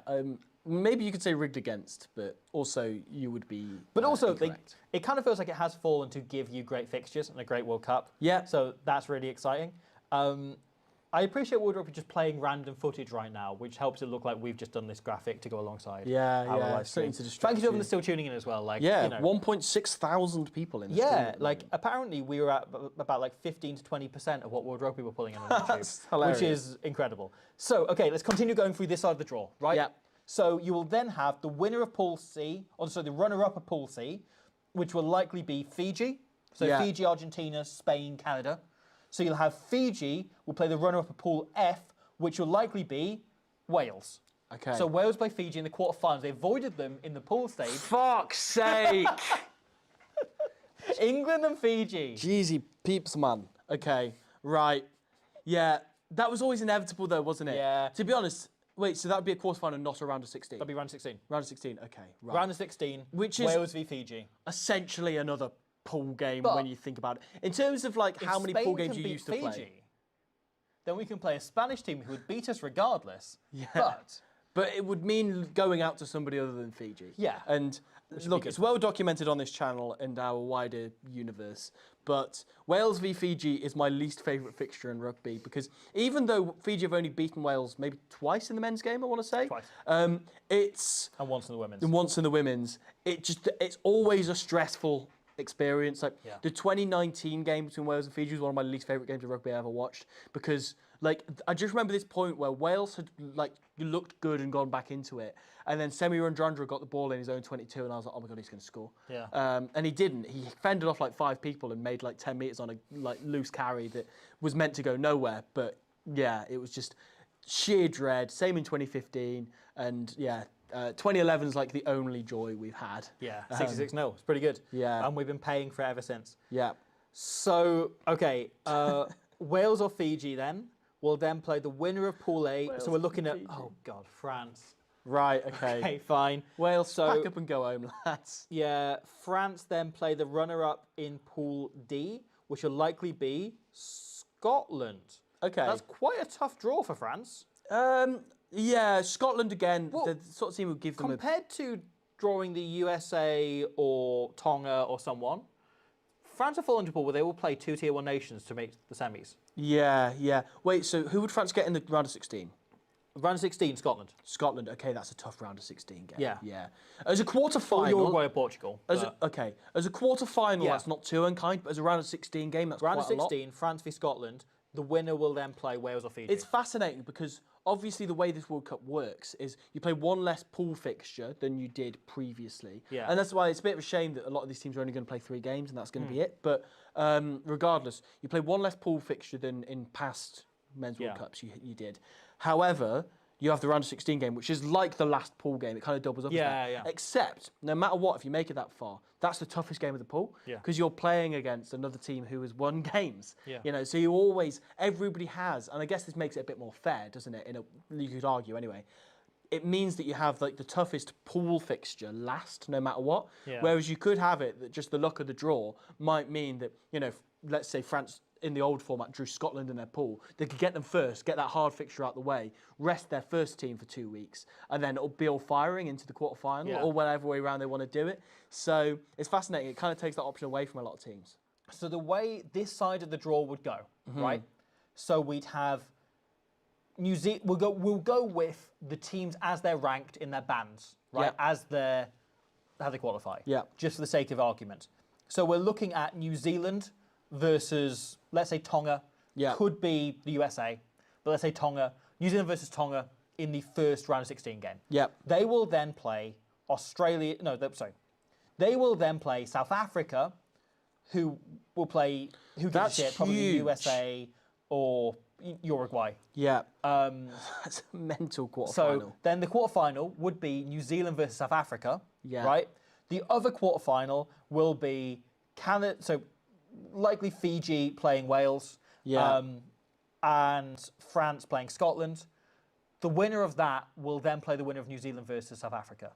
Okay. That's fallen quite unfortunately for New Zealand and South Africa because they would Yeah. probably beat the majority of other teams. France are the only one you'd be like, that'd be touch and go. Interesting if it's obviously South Africa playing against France in a semi-final after what happened in the quarters. Honestly, Last time. this has fallen not terribly. Like, obviously Wales could have got a better draw, but like they've got one of the kind of runner-up places. Okay, yeah. You know, yeah. like Japan's the England other seems one to have you quite feel a they could beat. decent draw, don't they? Yeah, we'll get coming on to this England on the of other draw. side. But So yeah, potentially, South Africa or New Zealand would then play the winner of, let's say, you say Wales or Fiji. Fiji won the last time they played. Yeah, but Fiji. Let's say Fiji. Fiji or Wales will then Yeah. play France. France will beat them regardless. France or Scotland. France will probably win that. France will probably beat Scotland, beat Wales Fiji or or Fiji. Wales, yeah. They will then play South Africa or New Zealand. So Yeah. semi-final, France versus South Africa, New Zealand. We end up where we're supposed to be. That's a great semi-final fixture. Yeah. And a great moment, like, I wanted this. I wanted France to have a shot of revenge at South Africa. Yeah, after what happened last time. And also a South African team that's just played the All Blacks. I guess this is the benefit of them being able to rotate what their Yeah. strongest team is. That you could have a team who's just beaten the All Blacks. You could essentially see, and we're predicting this 2 years in advance here, but you could essentially see Rassi just changing the whole 15. Not the whole 15, but you know what I mean? Like a lot of key players in key positions, players who are particularly fatigued. Obviously, you mentioned this thing that front rowers tend to take about 10 full days to recover. 10 full days to recover from Test match rugby. So that's why he likes to rotate them so heavily. Yeah. So you could see him doing that after playing the All Blacks in a quarter-final, then going to France in the semi, and then if they win that, you could change it back for the final, or change it for the bronze final, you know, depending on where they go. We're potentially looking at South Africa versus France as one semi-final. The That's other mental. side of the draw, let's break down. Okay. So runner-up of Pool A, we're likely looking at Australia.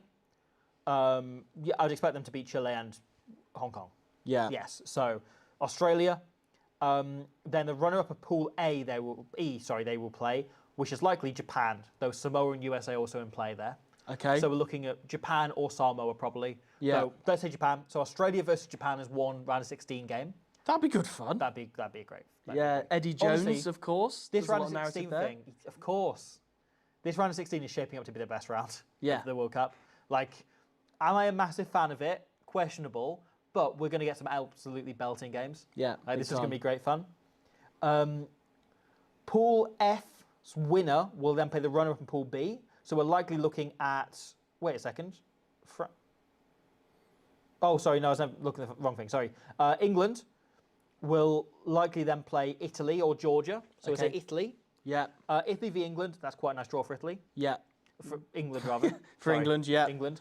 That would be hilarious if Italy won that. Yeah. So they've never beaten England. No. Italy. So yeah, it's quite England kind would then to advance and England. play Australia or Japan. Okay. So Australia won the last time they played. So we'll be looking at England versus Australia as a quarter-final. England will then advance to the That's semi-final. pretty tasty. Yeah. That's pretty good. So England, Australia, Played to the semi. 2019 in the semis. Played, England knocked them out in Australia knocked them out in 2015. Yeah. So there's history. On the there, basis of which is current form, you favour England. So for the Yeah, sake of this, definitely. we So you say- say England going to semi-final. yeah. Then the last set with the winner of Pool C, which will be Argentina, almost definitely. Yeah. Fiji could do it, but Argentina. They will then play the next runner-up third place team. Okay. So let's say That's it's very kind for them. Spain. Yeah, we're likely looking at Spain or Tonga, depending on how they fall, or Chile potentially.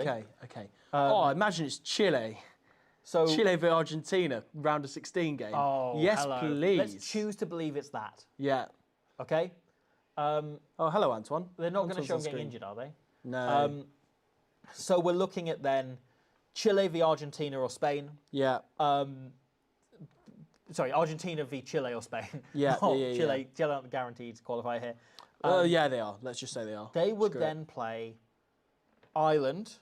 Sorry, Okay. who's the next pool is Ireland. Or This winner pool D, quarter-final. so this next round of 16. Next round of 16. Sorry, would be the final round of 16 game.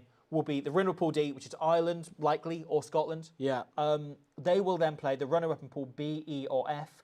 So we're looking at most likely Georgia. Okay. So we're looking at Ireland v Georgia. Rerun of 2007. Yes. Who would then advance? Ireland would likely advance from there. And they would likely play Argentina in the quarterfinals. Oh, that would be good. Again, rerun of 2015. 2015, 1999. Yeah. Both times. And 2007. 2007. All yeah. times Argentina have put Ireland out the World That's a Cup. World Cup rivalry Yeah. rather than like a general rugby rivalry. Yeah. So, again, right, we have to ask the question. Ireland in quarterfinals. Do we Yeah. think the curse could carry on this time? Honestly, I fancy Argentina for that. I think on current If I was form, picking I it would- now of who I think would be better at this World Cup, I would go for Argentina. If the two teams played tomorrow, I'd back Ireland to beat them. If Ireland- However, in a quarter-final in 2027, I have a feeling Argentina If this was would being nick played in that. Dublin, I think Ireland win by 10 points. Yeah. If this had been played in Argentina or in a neutral venue, I think Argentina win. If it's playing in a World Cup, I think Argentina That's win. a huge clash. The quarterfinal weekend is really, like, as you said, the round of 16 looks fun, but the quarterfinal weekend, like, there's a few like very spicy games in there. Yeah. Do you want records for you? Go on, hit me. Ireland and Argentina have met 4 times in World Cups. I'll do that again. Okay. We can't cut it out. Yeah. Ireland and Argentina have met 4 times in World Cups. Argentina have won 3. Ireland have won once. I know I keep saying us. Okay. Yeah. Ireland So won in 2003. Argentina knocked them out in 1999, 2015, and 2007. obviously history has no bearing, but also history does favour Argentina. There's in an that Irish clash. guy I used to know who I ran into right before I went to Japan in the 2019 World Cup. And he went he asked me oh, who are Ireland playing? You know, I know because we're pretty good at the minute. I was like, who are we playing? And I was like, I then ran through their pool. And it's like, oh, brilliant, we won't be knocked out by Argentina again. Because I always watch the rugby at the World Cup and we always get knocked out by Argentina and I hate it every time as like a very casual rugby fan. Yeah. So Argentina obviously knocked them out in 2015, 10 years ago. They haven't beaten them since. Okay. Right.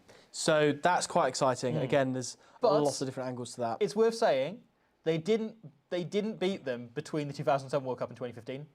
They played really? 2008, 2010, 2012. They played 2 test series in 2014. Ireland won all of those games, and Argentina beat them in the 2015 quarterfinals anyway. Again, like So Argentina, like, unpredictably, again, unpredictability is their friend at the moment. Like, This is lined up really nicely. yeah. Like, I genuinely just feel like every single round of this World Cup will have a banger in there somewhere. Like, I can't really look at many fixtures or potential fixtures from knockouts that I'm looking at and going like, oh yeah, I don't fancy that. Let's commit to this then. Let's go through and say how we think it's going to fall. Okay. Okay. So we said on that side we This can expect only be semi-final wrong, to be. by the way. Would you say South Africa or New Zealand? South Africa. South Africa. But So I they don't would- think it'll be as easy as you think. Like, France would beat Fiji or Wales. yes, easily. So yeah. South Africa. I would say Fiji. We'll have one semi-final will be South Africa v France. The that's other good. side, the draw. It's box office. We will have England end up against Australia. I'd expect England to win that and advance to the one semi-final. Yeah, I agree. Again, on current form. And on the other side, we have Ireland v Argentina, which is the quarterfinal I'm most excited about. Looking Yeah, at this potential that lineup. one's knife edge. Like, Yeah. that could go to extra time. They're calling it 2 years in advance. That's going to extra time. And Argentina win I on back penalties. Argentina. Yeah. Sorry to any Irish folk watching. I but think I'm just like- I think Ireland are a better team than Argentina at the moment. However, because yeah, of agreed. the World Cup quarterfinal curse, I have to just dock points, and I can't explain that any more than that. It's bullshit, I know. Yeah, but it'll be all anyone talks about all week, right? People will be showing footage of him off scoring in 2015. They'll be Ardisavia, showing, Scott Barrett's Quisada turnover, kicking rather. those points in 1999. They'll be showing, that one Sam try White, during lucky. the intercept try Yeah. in 99. They'll be showing the 2007 Pete show and everything, celebrating. That'll be the talk all week. It'll be that, and then it'll be the last few quarterfinal curses when it's Yeah. been New Zealand and it's been whoever else. But Wales in 2011 and Argentina themselves.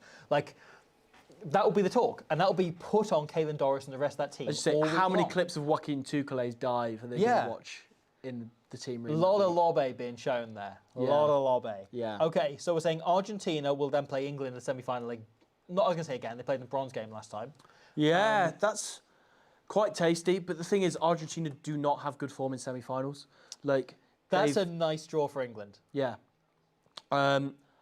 Argentina have made quite a few semi-finals where they've kind of really deserved to be there. Yeah. And the last one, 2023, they obviously beat Wales quite convincingly, really deserved to make that semi, and then got pumped in the semi by New Zealand. So Worth throwing out that quarter-final, if they do lose South Africa, would match the All Blacks' worst ever record at a World Cup. Right, okay. 2007. yeah, of course, which is seen as a disaster in New Zealand. Yeah. That was. But they're drawing the South Africa team, who are the best side in the world. Yeah. South Africa have a much tougher run-in to this final. They have the tougher routes. England, really doable. Yeah. If I'm Steve Borthwick, I'm looking at this, I'm absolutely delighted. Yeah. He's licking his lips right now. Yeah. You get Wales, you'll get a big physical hit out, that because it's a rivalry, you'll get a chance to be properly physically primed for that World Cup going into the knockouts. Definitely. But it's a game you should win comfortably. That's a great second choice to have, or second seed to have. Then round 16 quarters, very winnable games. Semi-final, someone you've just beaten with your second string team out twice. Yeah, yeah. As you say, that Wales game, as much as I was saying earlier, Wales will be really up for it. Yeah. It's a team that this England side are used to beating, and they will have two more Six Nations games before then that are non-negotiable. Those games can't get cancelled. Yeah. So, yeah, for England, they have a lot of chance to prep for that. Yeah. So, yeah, Steve Borthwick will be delighted with this. And again, Argentina in the semi, 78 also mentions how much time Argentina has spent in Australia as well. Playing, they played obviously tour there this year. They played the whole rugby championship there during COVID.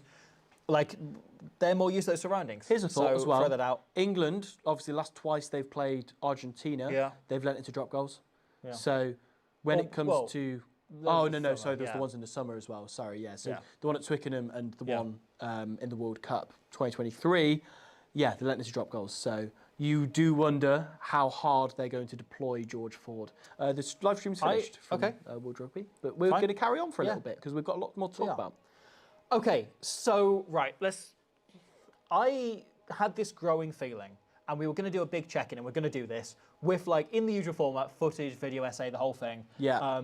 On You won't be who looking wins the at World my Cup from face here. in that, And don't we were worry. going to do it right before the autumn, then we thought we might as well wait until the draw's done, especially as time started to tick on, and we got, could have been 800 billion other things, wrote a book, all of this. Yeah, did 1,000 videos. An actual 1,000 videos. And the thing is, I had a growing feeling that I am going to stop that before it starts also playing video. Oh, yeah? Hiya, mate. Nice to see you. Yeah, you have a growing feeling. I'm excited to hear about it. Let me just read out some comments whilst you're fiddling with that. Right, I'm interested to see. So, okay, South African fans seem happy with the group. Fair play, that's good.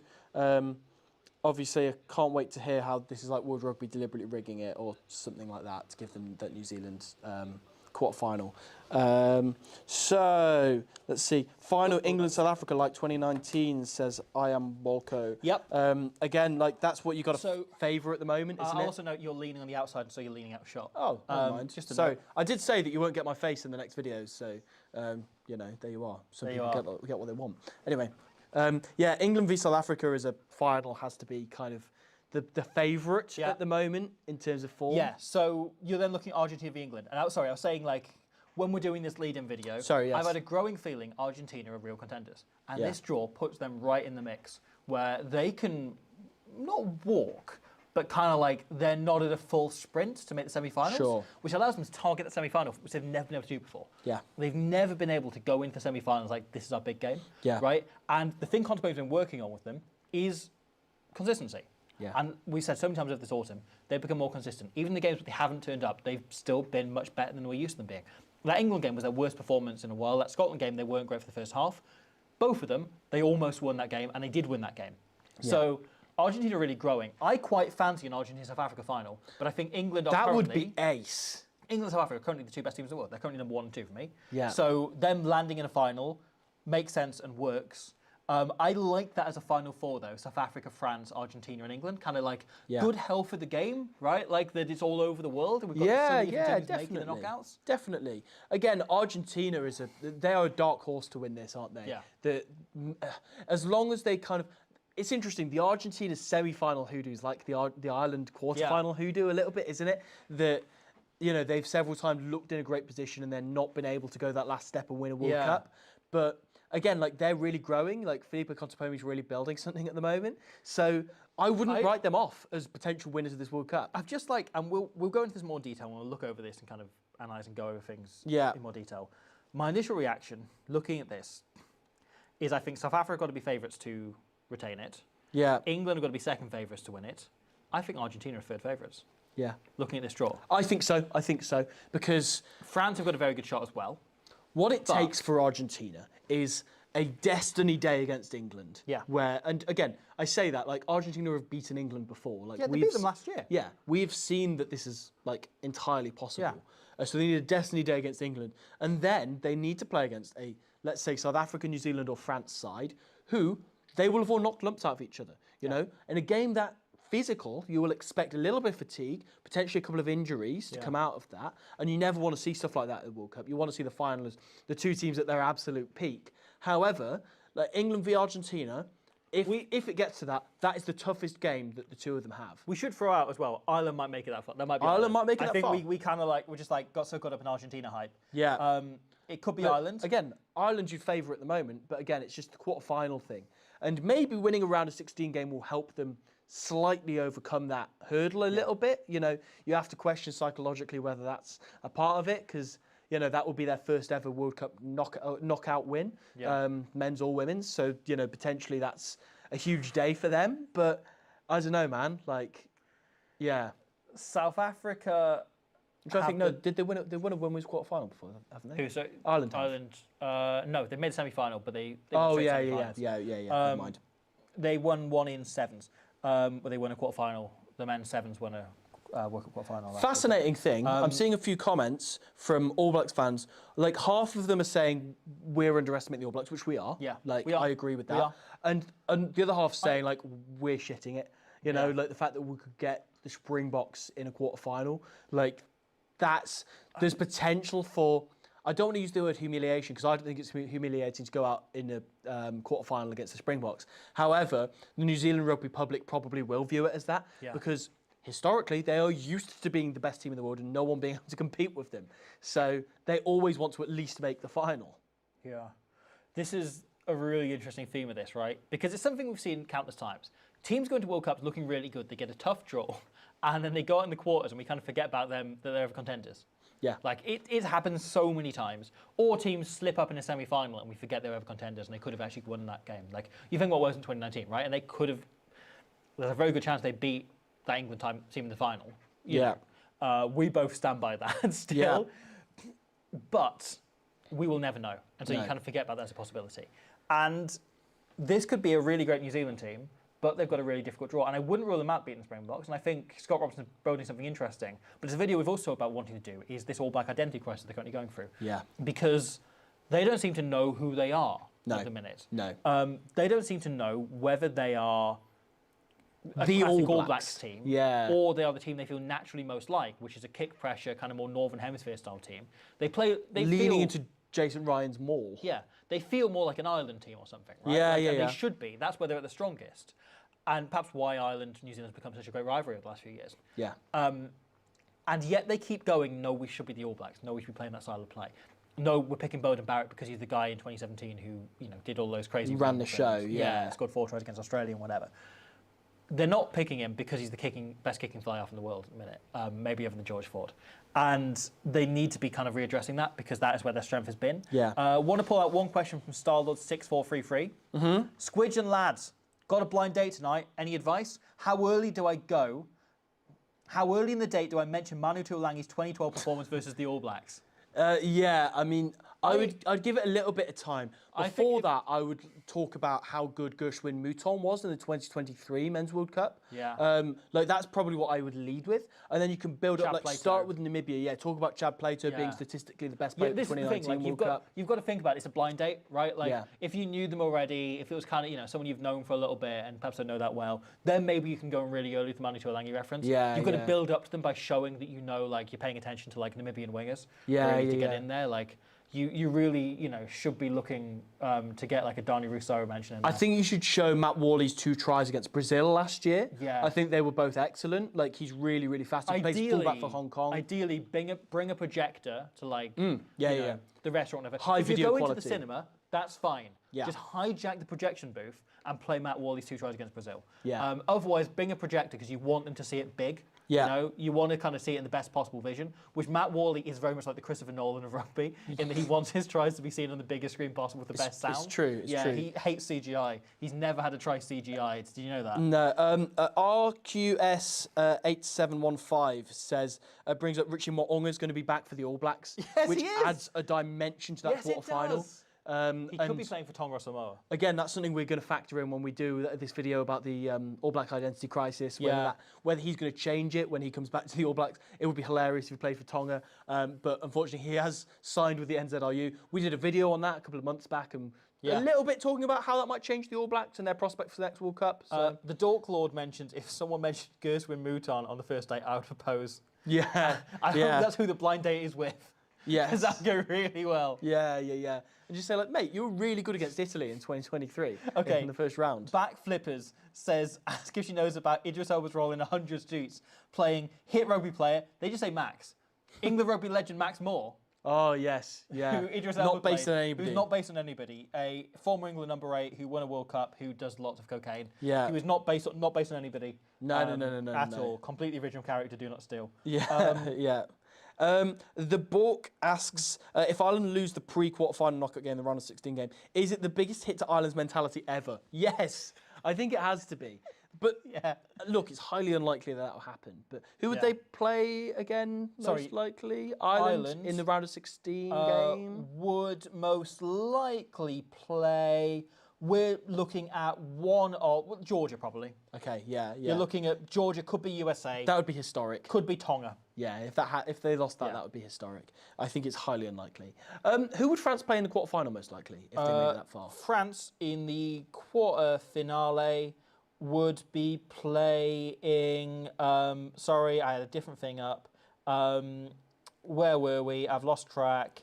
Scotland. Scotland. No, hold on. Scotland in the round of 16, isn't it? Scotland in round of 16, Wales or Fiji. Wales or Fiji. In the quarterfinal, which is an easier game. Yeah. So that falls quite nicely for them. Of course, it's possible that we could be seeing Antoine Dupont playing in his first ever World Cup semi-final if they make it that far. Yeah. So there's a lot of narrative around that because he's been to 2 World Cups and is yet to win the quarterfinal. He's lost 2 in agonising late circumstances. Yeah. So That's quite an exciting thing.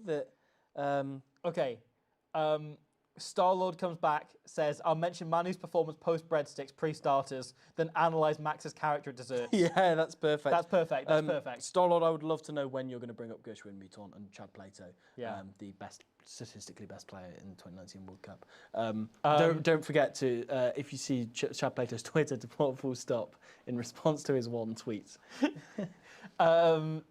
Apologies, Backflippers points out that he's on a first-name basis with England rugby legend Max Moore. Probably done some lines together. No accusations here. Apologies. Yeah. Toby Allen asked Ian Pry for player of the tournament. Yes, I'm backing it. He's been brilliant for Zimbabwe so far. Yeah. Like, he's really added a new dimension to their game. He's really added a kicking game, which is not something they particularly lent into beforehand. They've got Hilton Mudariki playing 9 for them, who's also a very good kicker of the ball. Yeah. But I think he really benefits from having somebody who kicks for length. Mudariki's more of a kicker kind of contestably, because he's got the likes of Siguake, who can run after those high balls. The likes of Mafura, who's exceptional under the high ball. So the fact that they can use Mudariki for that, and again, to just focus on his own game, Mudariki's also the captain as well, so the fact that he can just focus on all of that, and Pryor can bang the ball downfield, can organise the rest of the game around him. They will be hanging those on Blair Murray. Yeah. Oh, yeah. Edward Sigake is going to be rounding Blair Murray. That gives them an in, unless Wales obviously blood a new fullback like Jacob Beetham in the next 2 years. That, like, the thing is... Okay, you know what does change, right? So I want to come on to one question. Yeah. Wolfpack WP 2KF says, what nations will look the most different in 2 years' time? Any players that are aging will significantly be out of the picture, or vice versa. You've got to look at Tonga, haven't you? Tonga are the team aging fastest. Yeah. I want to pick up on one thing there, right? There's one change that will come for Wales in the lead of this World Cup, which is that Jack Walsh qualifies for Wales right before the World Cup. Oh, that's quite exciting. So potentially he qualifies during the World Cup knockouts. Potentially you do, just chuck him in, because he's been the best fullback in Wales. Wait, he qualifies during the knockouts? Sorry, no, during the warm-ups. Oh, okay. During the warm-ups, okay. During the World Cup warm-ups. Providing the Wallabies don't get him, which I don't think they will. I don't think the Wallabies are particularly interested in him. The Wallabies haven't He's probably not on the radar. No. He's also qualified for the USA. Yes, the USA. I don't think he's interested in playing for them. And also Scott Lawrence, their head coach of the USA, has said he won't chase anyone who's USA qualified. He only wants people that come to him and want to play for the USA. Yeah. So he has said he's thinking about playing for Wales one day. He's thought about it. Okay. So he qualifies for this World Cup. Genuinely, and him and Dan Edwards at 10 work so well together. Yeah, it's two playmakers. He's an incredibly creative, kind of dynamic player at the back. Like, I really, really like him. I'm a big fan of Jack Walsh. Interesting one as well. Talking of players qualifying on residency. Yeah. Japan are looking at Lachlan Bashir, qualifying for them next year. Open side from the Crusaders, has been playing over there for 4 years now. He will qualify for Japan next year, so he'll have a run of a year of international rugby if he chooses to play for them. That's huge. That's really exciting. Otere Black as well qualifies for them next year. Again, like a huge name in New Zealand kind of provincial club rugby. Yeah. Was on the kind of teetering on the edges of the All Black squad, sort of COVID times, and he then went over to Japan, has played there for a few years. Vince Arso qualifies for Japan. He's only 30 years old, so he's potentially got a couple of years of a couple of years of international rugby under his belt. So there are three huge Kiwi names who could qualify for them. Tian Thomas Wheeler, the Maori Welsh. All Blacks to Japan pipeline. Yeah, it's mental, isn't it? It's crazy. Tian Thomas Wheeler, of course, a Welsh player from the Ospreys, who has gone over there and improved tenfold, has been brilliant playing in the top league in Japan. There wasn't much made of him in Wales. He had a couple of good games with the Ospreys, had a couple of games towards 20. Clearly a good talent, but I don't think they nurtured him in the way that the Japanese top league has. It's clearly really suited him. So by then, and I know that a lot of people are quite critical of the fact Japan have so many players who are qualified on residency because their league is so good and probably arguably better than their pathway is. But again, like, Japan are a shout for the nation that's going to change the most in a few years, largely because in positions where they need extra players, they can have people coming through. Imagine a Dylan Riley and Vince Arso centre combo. Over COVID as well, and I don't know if anything's come of this, but Japan also went on a mission led by Michael Leach to go to Mongolia to find scrummages. Because basically there's an enormous number of Mongolian sumo wrestlers. And they went, can we go and pull some Mongolian teenagers and have them qualify in residency? So that project started about 5 years ago. I know the first one to come through was the second row, who has played a little bit of kind of second division. Yeah. But we'll see whether that bears any fruit over the next few years as well. Yeah. In terms of teams that look most different, I think Wales are going to improve over the next 2 years. Yeah, I think so. I think they're probably the favourite for the team that's going to Like Sia Khaleesi keeps banging on about how this isn't the end for Wales. Like they have so much to believe in. We'll get back to the question. Sorry, I've seen a lot of people asking where the Sables jersey comes from. I said this at the start of the live stream. We were sent it from a guy called Dan from the Bry Army. It's like a retro Zimbabwe jersey to replicate the 87 and 91 jerseys from the World Cups. So like a modernised version. It's very lovely. Anyway, back to what we were saying. However, I think the team who will change the most between now and the World Cup is Samoa. Yes. So Samoa, you're mentioning players who are coming in residency. We mentioned earlier in the live stream, Manu Tuolangi potentially could be coming in. He's talked about this in the last few weeks. Mononu could be coming in. He's only 486, so he's still young by Tongan team standards.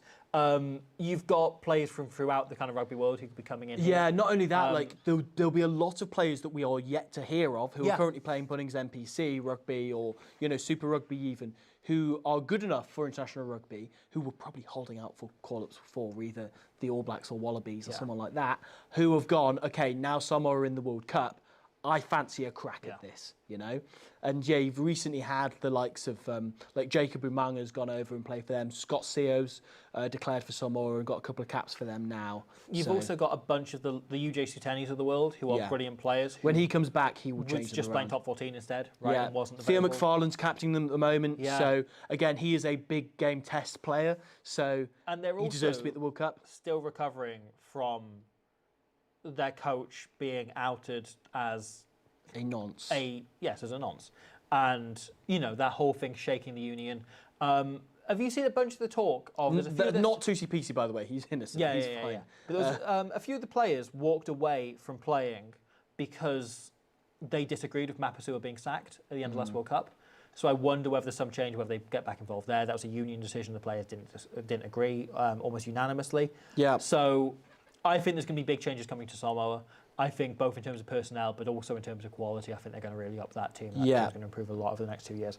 I think they are the one team of the bottom seeded teams who I'm they will improve a lot. Manu Tuolangi and UJ Suteni centre combo would go unbelievably hard, wouldn't it? With Marnonu at 10.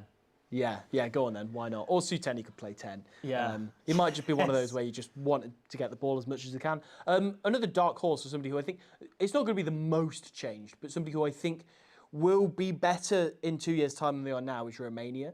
Because I mentioned before, they've got a few players who are old, like the Tongan lads we were on about before. Yeah. But also, the players they have that are young, I feel like are about to come into their prime. Yeah. Like Marius Simeonescu, who's been to one World Cup, has since gone into captain them. I feel like this will be his crowning moment, this World Cup. So that's really great for him. So we are huge fans of Alan Connaughey. Squidge Towers here. He's a scrum half. He played a bit of fly half in the last World Cup. He's really found himself at international level as a 9 in the last few years. And he's a great kicker with the ball. He's also rapid. So I'm so excited to see what he does.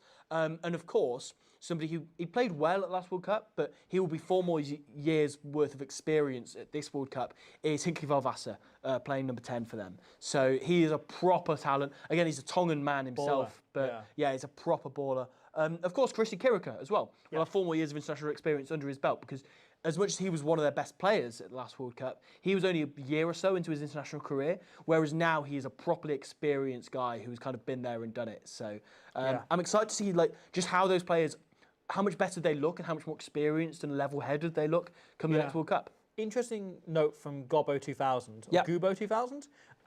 As a Scot, I'd rather play France than Ireland, as we always show up against France, but we don't against Ireland. I think that's a fair comment. There's a few like those, and 2 World Cups in a row, Scotland have drawn Ireland, and then turned up that game, and then just kind of fallen over and fired, and that's been their entire challenge for topping the pool. It's weird. I think Finn Russell really likes playing against France because they're a team that like to kick long. And he played in France for years. Yeah. And Finn's the same. He likes to kick long himself. Or France did. Suits him. Yeah, it's very true. It's very true. And it's not really suiting them. So dare I say they might go back to it. Get Lauren Labie back on the payroll, lads. Anyway, but it really suits Finn Russell. And it's interesting, could this be Finn Russell's last World Cup? Most likely. As somebody who went to 2015, this will be his 4th World Cup. So you have to question that and how much he will bring it to that potential France round of 16 game. He's going to turn 35 during the World Cup. Yeah. Will they be wheeling out a 39-year-old World Cup to America in 2031? I wouldn't rule it out. I wouldn't rule it out. He might keep playing for a few years beyond that. Yeah. I feel like he'll probably retire from internationals and then still be playing and playing incredibly well. I could definitely see that happening. And obviously Sexton, you know. And the thing is, as long as they have Gregor Townsend at the helm, he's going to carry on picking Finn Russell, like even if he does drop off by the age of 39. Yeah. But obviously, Gregor Townsend's contract runs up after this World Cup. So there's some chat about Lukanyuan making a comeback. Is it Loyasum Landu? I'd love to see it. And a few others are talking about it. I would love to see it. I don't expect it. Yeah. I think we're kind of at the point where Creel has that 13 jersey and might go as backup as he did in 2023. Yeah. But I don't think we'll see much of him, certainly not as a starter. Yeah. But South Africa have a pool they can kind of walk through. Rico Chacheri asks, who would we like to see play the opening match? Oh, yes. So I think Australia v Hong Kong. Australia v Hong Kong, Australia v Chile, Australia v New Zealand. So it's going to be one of those three. I want it to be Australia-Hong Kong. I think you make it Chile. I think you make it Chile. I suppose because it's Hong Kong's first ever World Cup game. Yeah. It's a little bit all eyes on them And for the first one. That's a great fixture to put in amongst some big intensity games, right? So you can get a big crowd in to watch the Wallabies. Okay. And they'll win comfortably. Yeah. But like you get a game in where they win comfortably, but like it's a bit more of a contest. It's not I'll like, back Australia, Chile. you probably don't want them winning 150-0 in the opening game or whatever, Fair you know? point. So you probably do go, okay, they'll win this game by a big margin, probably Chile. We don't but think it'll be All Blacks on opening night like it was in France. I think that's too easy a game to sell. The opening game will sell Yeah, out, true. and that game will sell out. Fabien Galtier pushed for that, am I right He in did. thinking? That was Galtier's yeah. decision. Yeah. Whereas, this time round, I think the Australian Rugby Union might step in, and the Rugby World Cup board might step in and go, Yeah. it's our biggest rivals, lads, in the biggest game of the pool stage, arguably. Yeah. We want that to be its own thing, because, as you say, that they'll to sell out be the opener. the big headline day. Yeah. Right? That like this World Cup is coming at a tricky time in terms of getting attention and eyes to Australian Rugby Union. Yeah. You want as many days where people will talk about this as possible. And you don't want to condense them all into one day. Yeah. So you go, okay, we'll have the opening day. People will talk about it on the opening weekend, definitely. Then we'll have one weekend in the next round where they'll play Hong Kong and the Wallabies will win by a big margin if people feel good. And then we'll go into New Zealand last. And that'll be the game of that round at the pool stage, that last weekend. And we'll be like, okay, brilliant. Everyone will build up to this. And that'll be the talk of the nation. Playing New Zealand last and then going into a round of 16 game could be really tough for Australia. But again, that's why it sucks to get drawn with the All Blacks. They'll probably organise it for the same time as the State of Origin game, knowing Yeah. Australia at the minute. Of course. Of course. Also, Finn Russell is signed with Bath until 2028.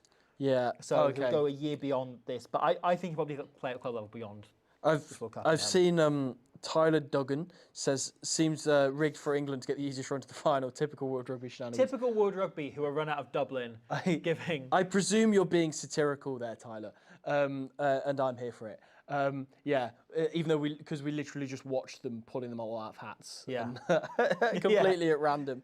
And that's why we're doing this We live watched stream. Dan Carter pulling it out of hats, so he rigged it for New Zealand. It's classic. It's South African, anti-South African bias, though. It isn't truly is. It truly is. No, like drawing them in a pool with Italy. okay, maybe this is a hot take. I quite like that South Africa is a team who are pulling away at the top of the pack, have the hardest run to the final. Yeah, they've got an easier pool stage. Well, I say easy. It's easy for them because they're so good. They've made it easy by being so good. But yeah, I think it's great for the tournament. After South Africa have won it twice in a row, that they have an obstacle course in their way at the final. I love that. Yeah. Look, if South Africa win it, we'll be watching maybe the greatest team of all time. Certainly, they're probably already number 2. We'll probably be looking at them with a good argument for number 1. A good argument, yeah. I will love watching that team if they win the World Cup. I will love that. However, I also would love it if they don't win 3 in a row and the World Cup is more competitive and more open. Yeah. I would judging what we're saying, really Argentina would be a great team to win it, or France. Ideally, I would love France or Argentina to win it. Obviously, I want Wales to win it because I'm a Welsh fan. If not them, I'd want Chile or Zimbabwe or one of the kind of, But I would love it to be a new name on the trophy rather than the same name that's won it 4 times already, winning it a 3rd time in a row. Yeah. So I'd love to see France or Argentina pull this off. That would be I great. think they can from the position they're in from this. Dan asks, are you guys Welsh or just Wales fans? So we were raised as Welsh, but yes, we are Welsh. Welsh father. Basically sat us down when we were kids and were like, you have to support Wales. You don't have a choice. You don't have a choice in this. And then we fell in love with supporting Wales. And then our father left us and trauma dumped his shit rugby team onto us. So now we have to support Wales in the year of 2025. Honestly. But we stick by it and we will never change. So yes, we spent a lot of time on Wales as kids. A lot of law just dropped there. A lot of law just dropped. Yeah, we spent a lot of time on Wales as kids. Obviously very, very proudly Welsh, the pair of us, despite the fact we've been living in England and sadly have English accents. But yes. Will Wales last longer than 4 games? No. Yeah. Well, they'll get Fiji in the round of 16, isn't it? So I don't think Wales, I can see Wales winning that. I could see Wales winning that, building towards. but I don't think Wales are favourites for that as things stand. I think that's just an open game. I think that can go either way. Yeah, that's of course a it really could. good game Of course to it could. have on that kind of docket as we look at it. Yeah. I mean, SS Gora or 2 Gora 0 says only the Box can beat themselves. I kind of think there's some truth in that. I get that. I get that. I also do think France and England can beat them.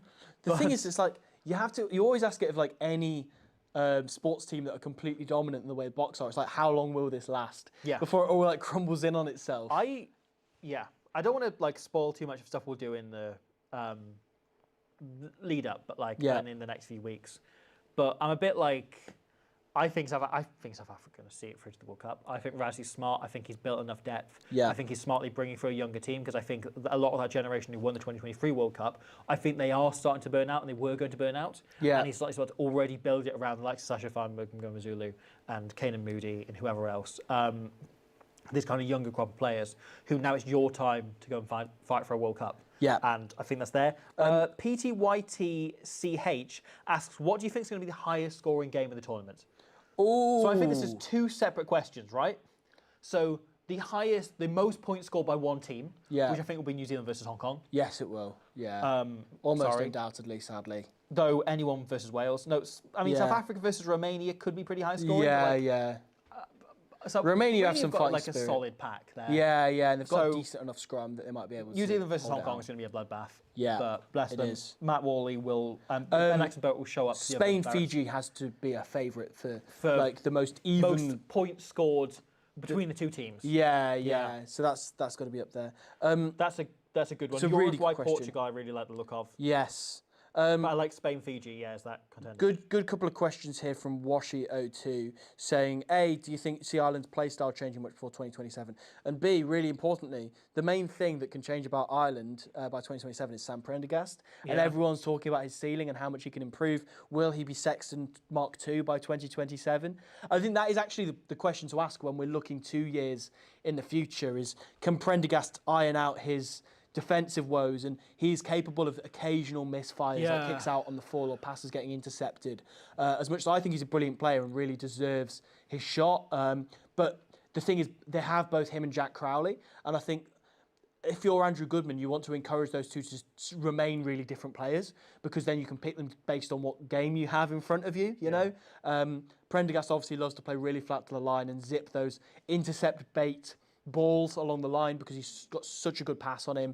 I'm fascinated by that. Prendergast improving by 2027. Where do we think he'll be at? I think on the first question of are Ireland's going to change their style of play in the next few years, I think probably not. I don't think so. I think Farrell is really committed to this style of play very hard. Hence, He will try and do the right same down style pyramid. better. Yeah, and I think they will a little bit, but He'll maybe expand the playbook. The thing is, people have started to work it out, right? And it's going to be, expanding the playbook. It's why Andrew Goodman is in there officially. Like, Andy Farrell runs the attack. He's there to come up with set plays and the phase shapes and so on. Yeah. So I think they'll play largely the same style. I think the thing is, right, people keep talking about Crowley versus Prendergast as though it's an even debate. And the thing is, Sam Prendergast fits the way they play better than Jack Crowley, who is a better player. Yeah. And that's why it's a debate and that's why it's there. Yeah. But Prendergast already this season, this autumn, looked like he was starting to kind of come round a little bit on some of those issues, some of those kind of like, flaws in his game in the Six Nations. It's the thing that everyone that talks to him, says it's like he works incredibly hard and he really is committed to this. And his brother, Cian Prendergast, who also has picked up a little injury and is being rested at the minute. He's been on unreal form. He was by the superb way. and really established himself. I really liked that. him. And obviously now, Connacht's club captain as well, which I really like. I think it's a good thing for him as well. Definitely. And I think could be an option. Could be one of those handful of players that do replace the old guard in that starting team. But him mentioning he'd never seen anything like it and how much it got to his brother, all of the criticism. Yeah, of him, all of the it was abuse and so it on. was overwhelming during the Six Nations.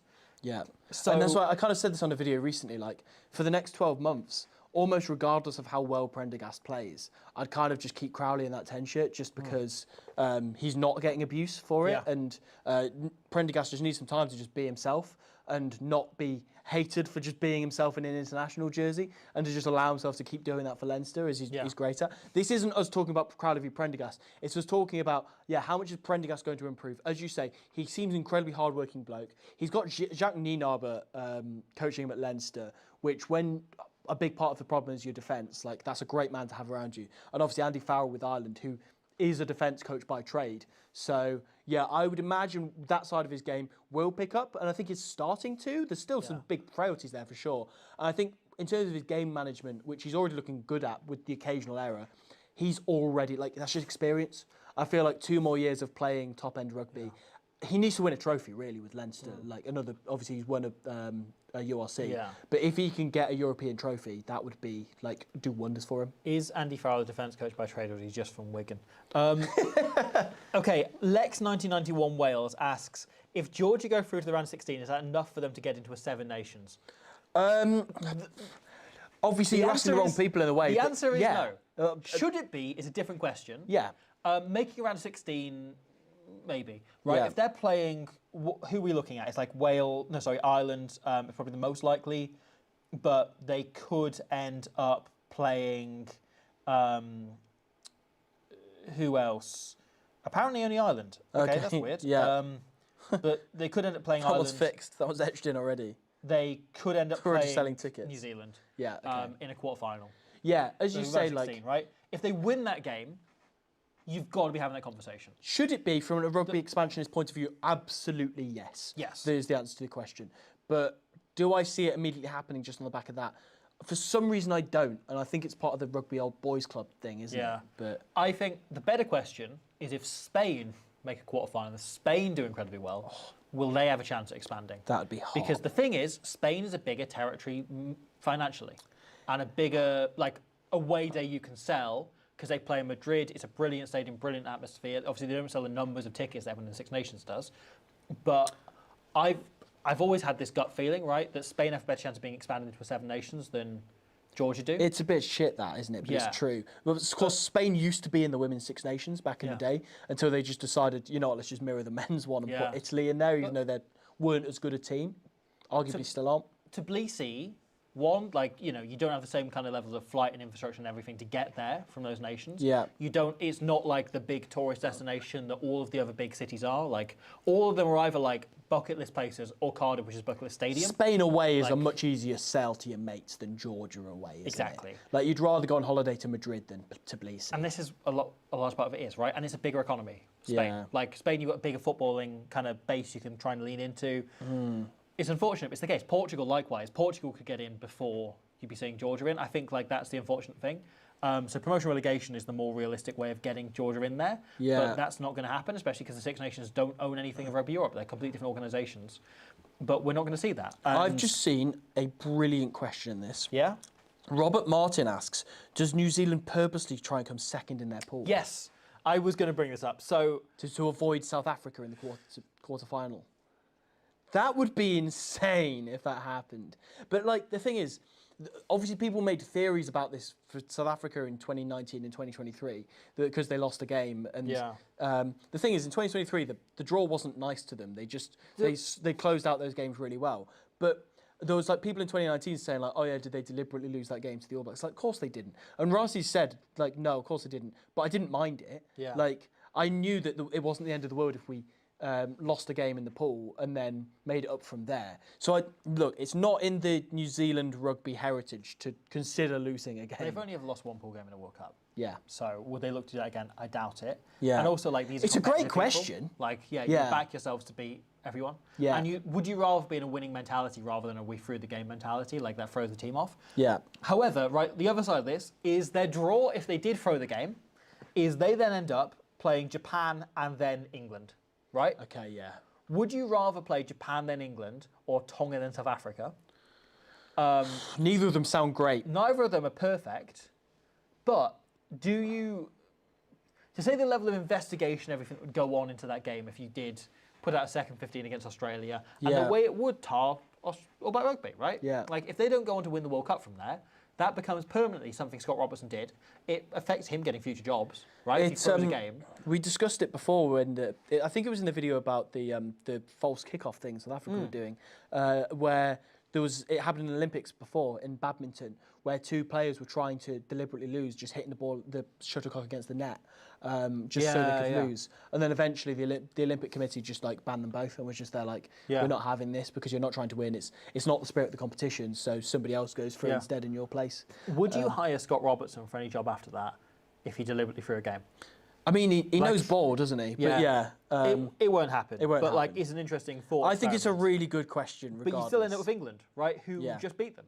Yeah. So you're still going into a tough quarterfinal. Yeah. Like, they don't have a route that. It's not like they're falling and they're going to play Wales or Fiji in the quarterfinal, as France would. Like, they don't have a route through this. Yeah. Seen a couple of people saying like the Springboks are more likely to throw a game than New Zealand. I think that's because probably of the true. whole thing of avoiding England. And because Razzie will just do whatever shit he wants. Yeah, Rossi's win at all costs. Like, and I don't mean that as like a bad thing because he's a that's who he Test is, rugby like- coach. But that's what he has shown us in his but he's previous 2 also- World Cup wins that he's willing to do anything. And he's long game, isn't he? Yeah. Where, like, he's not thinking about that weekend. He's always thinking about the World Cup. He's always thinking. It would about mean this South trophy Africa again. losing to Italy, which would be hilarious. Yeah. But what would they do? Just stand on the spot and let them run past? Or they go, oh no, you've got a scrum penalty against us. We've not done anything. I think it's highly unlikely either of those things happen. But I think it's a great question to bring up and an interesting topic to talk about. Because, yeah. We've been talking about the knockouts for too long, right? Yeah. Rico Charelel? Yeah. It's all written as one word. It's hard to read. Which is going to be the most fun, in all caps, game to watch. Okay? Let's go back to talking about the pool Chile, itself. Hong Kong. Chile, Hong Kong. Okay, let's pull up the contenders, right? Chile versus Hong Kong. Yeah. Let's do a World Cup of fun games in this. Yeah, pool. okay. Wales v Zimbabwe, I'm going to have a great time. Wales v Zimbabwe is one of my Because favourites. Zimbabwe will pull some names there. We've got like So before like we get into this, like we haven't really made any plans of whether or not we're going to go to this World Cup. But Wales v Zimbabwe, I'm like, I want to go to that game. Yeah. And it's in Australia, but I want to be there. Yeah. I want to watch that. Yeah. Oh, I'm planning to go to every World Cup until I drop down dead. Yeah. Probably on a flight back from a World Cup. Yeah. Enjoy 2 trips Going to to- America in the next 6 years. And Australia. And Australia. Going to France for as long as I did was a mistake. You know, I was there Yeah. like 2 weeks earlier. I came home for 24 hours to go to like my best friend's wedding, and then went back to Australia. No, to France. Sorry, France, I yeah. made a wrong turn on the wrong flight. Yeah, no, I same, didn't stay same out mistake for. Eddie Jones made. I didn't stay out for nearly as long as you did, and I was like, that was way too much for Yeah, me. it was And I way even too came long. home in between. Like, I really enjoyed 2 or 3 Japan. Japan times. was perfect. Like, I did the pool stage. I was out like 7 days beforehand. I did a bunch of tourist shit, and then, but like France was, I was there for way too long. There and was I just one stopped, day. went mad. It was on like a Monday. We watched a game. I want to say it was Namibia, Uruguay. Yeah. In Lyon, I want to say. And I came home the next day. I flew home and went straight to training before I went home. So I was just thought, I can't get enough of rugby. Like, I'm happy to be back on home shores again. But I literally got the train straight to the rugby club, went to training, then went home from there. So yeah. Yeah, I just went slightly mad. And I don't think, honestly, being there for that long was a good idea. So I won't be If there you for can a long hack time it, again. fair play to you. But also, Hats I think off. a lot of the people that go and do the full thing are going on like big corporate retreats. Yeah, And yeah. we had cobbled together what money We were doing had it from on the a channel. budget. And like, yeah, so we were on like quite a tight budget. And we were working And- the whole time yeah, as well. working the whole making time. And we had videos. the whole footage situation happened. So we were trying to work out how we adapt to this. We didn't have kind of this format yet. We hadn't worked this out, how we do this. So we were trying to like adapt the videos to being still. So that was a nightmare to do. They were taking so long. We both got injured. Like, Yeah. you did your ankle. Yeah, playing touch rugby yeah, in a then- park in Nice with Ben John, the rugby trainer. Yeah. Then I fell down the stairs, cracked my head through some drywall, and if it had been a different type of wall, would have died. Like if it had been brick wall, I would have died Big that up. night. Yeah. Congrats on not though. So Big yeah, up. I was then bedbound for like 3 days, and it was Yeah. great. Thanks fun. for not. I- That would have yeah, been, that cheers, would have yeah, really no, ruined it's- my holiday. Yeah, it would have been a pretty shit World Cup, to be honest. If I Yeah, died. yeah. Um, I mean, shit. Anyway, Wales went out in the quarters. yeah. So anyway, Hannah Tripper mentions cool comic cover. This is So Rugby What's That, a book that is on sale now. Head to sorugbyWhat'sthat.co.uk right now. and you can pre-order to your home. Same person brings up two things. wrote A it. asks why Wales and Zimbabwe. I'll come back onto that in a moment. Also says Spain versus Argentina, violence and colonialism.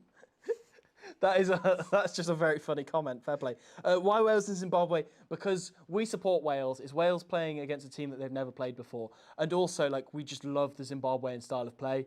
And the thought of them playing at the World Cup itself is really exciting. I hope that's Wales' first game, just because like it will like serve as the welcome for Zimbabwe. Remember like Chile's opening game against Japan last time out, and it was just great fun. It was just like, oh my god, the lads are playing at the World Cup against like Michael Leach, who you've been watching play at World Cups for, forever now. And yeah, I don't know, Wales v Zimbabwe, it just feels like the most unlikely matchup of teams. Like, they're so unlikely to ever cross paths. So the fact that that's definitely happening in the next couple of years, and that's confirmed now, it's getting booked in. They're going to find a stadium for that soon. Yeah. That's just so exciting to me. That's so good. I'm excited to have the stadiums, the fixtures and everything else out as well.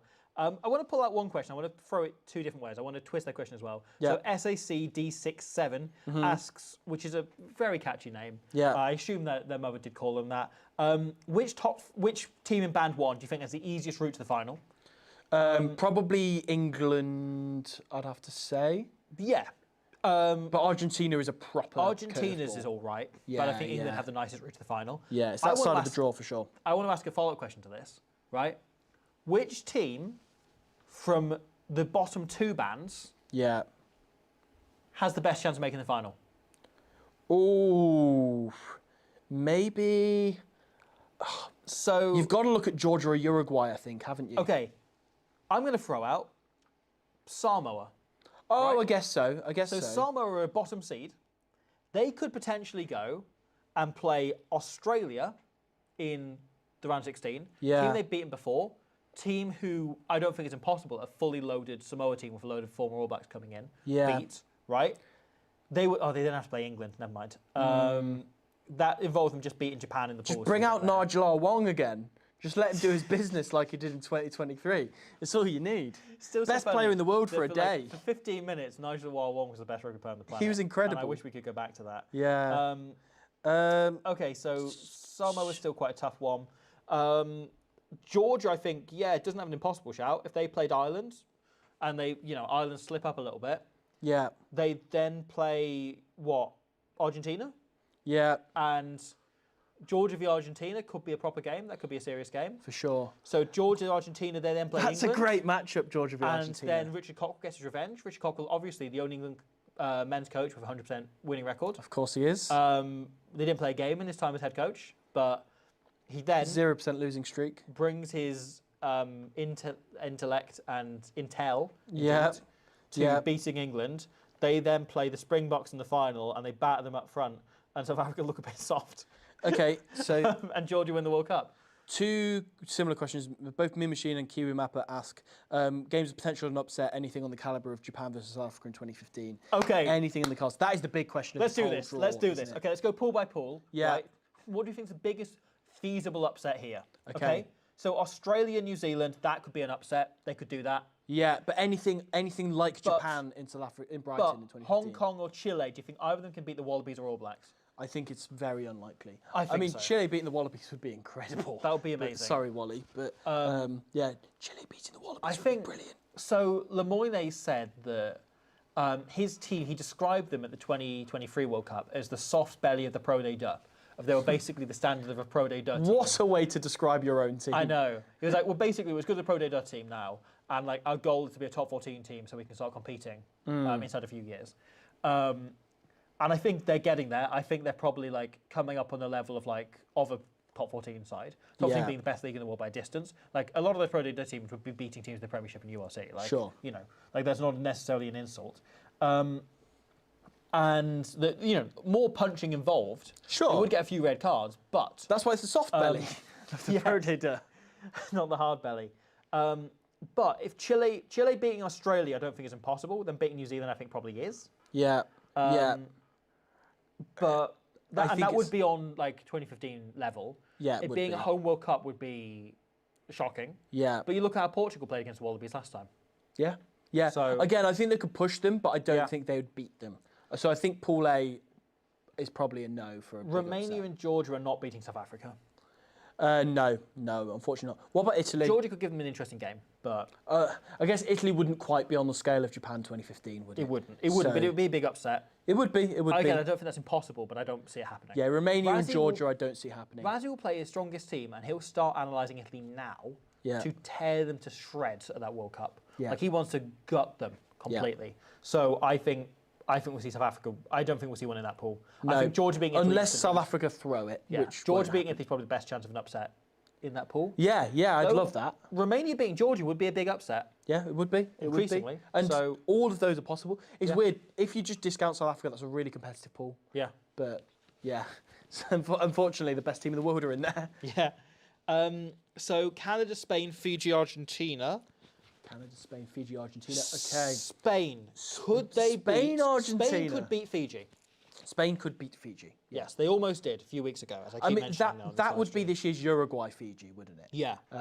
As I say, like maybe not quite Japan, South Africa 2015, but like, do you think Uruguay, Fiji is the second biggest upset in the history of the Men's World Cup? Maybe It's up there. it's up there, isn't it? It's pretty big. Certainly the professional era, I think. I you've mean, got to the say. other ones are like tier 1 v tier 1. You know, like Argentina beating Ireland was, you know, like Yeah, Wales beating yeah. England in 2015. And But Uruguay, it was like I was they thinking weren't on the 99 when I map. was thinking You Argentina. know, Yeah. where it's a Argentina, France actually maybe is bigger.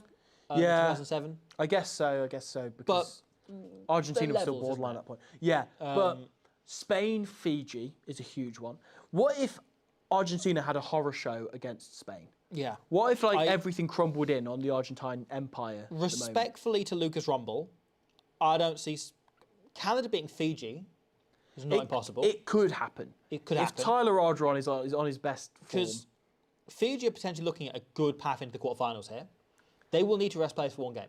And If they do it, not have a like- great deal of depth. If it pisses it down and Fiji Yeah. can't do their thing and Shane O'Leary's booting them over from 60 metres, Yeah. you know, stranger things have happened. But yeah, you're right. Lucas Rumble would need to play a blinder, as would Tyler Ardron. Lucas Rumble and Tyler Ardron turn up. They're brilliant. Sophie the Goody puts on a Fiji put their moustache. second team out. Yeah, Fiji put the second team out. It's been played in a bulk of Wagga Wagga. Sophie the Goody's wearing a fake moustache and turns Yeah, out. it shaves her head. Yeah, Dalika Manin is also, playing 10 for them. Yeah. Strange things have happened. Stranger things have happened. Yeah, I can yeah. see it. That would be phenomenal scenes. Canada beating Argentina, no. No. Spain beating Argentina. Again, if the Argentine No, Empire crumbled Yeah, and they had an absolute horror show of a day and really tried too hard in terms of picking teams players who are as yet unqualified at international rugby, Yeah. not unqualified as in they're not qualified for Argentina. I don't think they'll do that, but yeah, who are unproven as yet. I would say it is. There is a 1% chance that could happen. Yes, I think that's probably fair. I don't see it, but Me I don't neither. think it's impossible. Okay, yeah, Argentina. I just think they're a different team now. They're not Yeah. the team they were a few years ago. I think they're becoming more and more kind of solid and stable and movie starish. Yeah. Portugal, Uruguay, Scotland, Ireland. Or somebody could beat Scotland.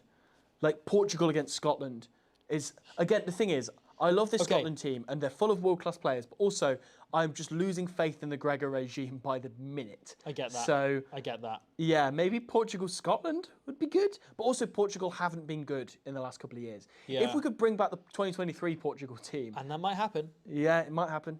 But They're changing coach. Geronimo so Portela comes out of off bring him back. hiatus. Bring him and back. Comes back. What a player. Yeah. I don't think they'll be as bad as they have been, Portugal. I think No, that was I kind of hope fluke not. over the I summer. There was really an hope awful not. lot wrong. They had a lot of their best players missing. They had we talked about this in depth of some of the problems going on and how badly organised that game was. That Ireland game where they conceded 100. Yeah. Uruguay. Who stands a better chance of beating Scotland, Uruguay or Portugal? Uruguay. Definitely Uruguay, Uruguay. Uruguay beating Scotland, I could see. I would love that. Sorry, Scottish listeners, Yeah, fans, yeah. whatever, I could watchers, definitely see viewers, it. people. Folk. When Santiago Russell himself. Arata is on a rugby pitch, Yeah. he can do anything at any given moment. And when he's on a good day where he's ticking, he's just one of those players where it's almost impossible to see his team losing. Yeah. Some of the performances he's put in the top 14 in the last sort of 5 or 6 years where he's been tearing it up over there. And obviously their win over Fiji was an Arata masterclass. Yeah. Was him. It was. I want to say him at his best. It wasn't because he's gone up levels since then and improved, but at the time, like that was the first time we saw Turbo Arata. Yeah. I like the way Rodolfo Ambrosio's like worked with his team as well. Yeah. In that it feels like he's come in and there's none of the under Menezes, right? They had a little, and then Ormache before that, they had a little bit of like, no, Ormache was assistant. Yeah, I know the guy you're thinking of. Bloody Chile coach now. Yep, Lemoyne. Lemoyne, thank you, Lemoyne. Lemoyne. Sorry, it's a blank moment. We've been talking for 2 straight hours and we've been up since 6 a.m.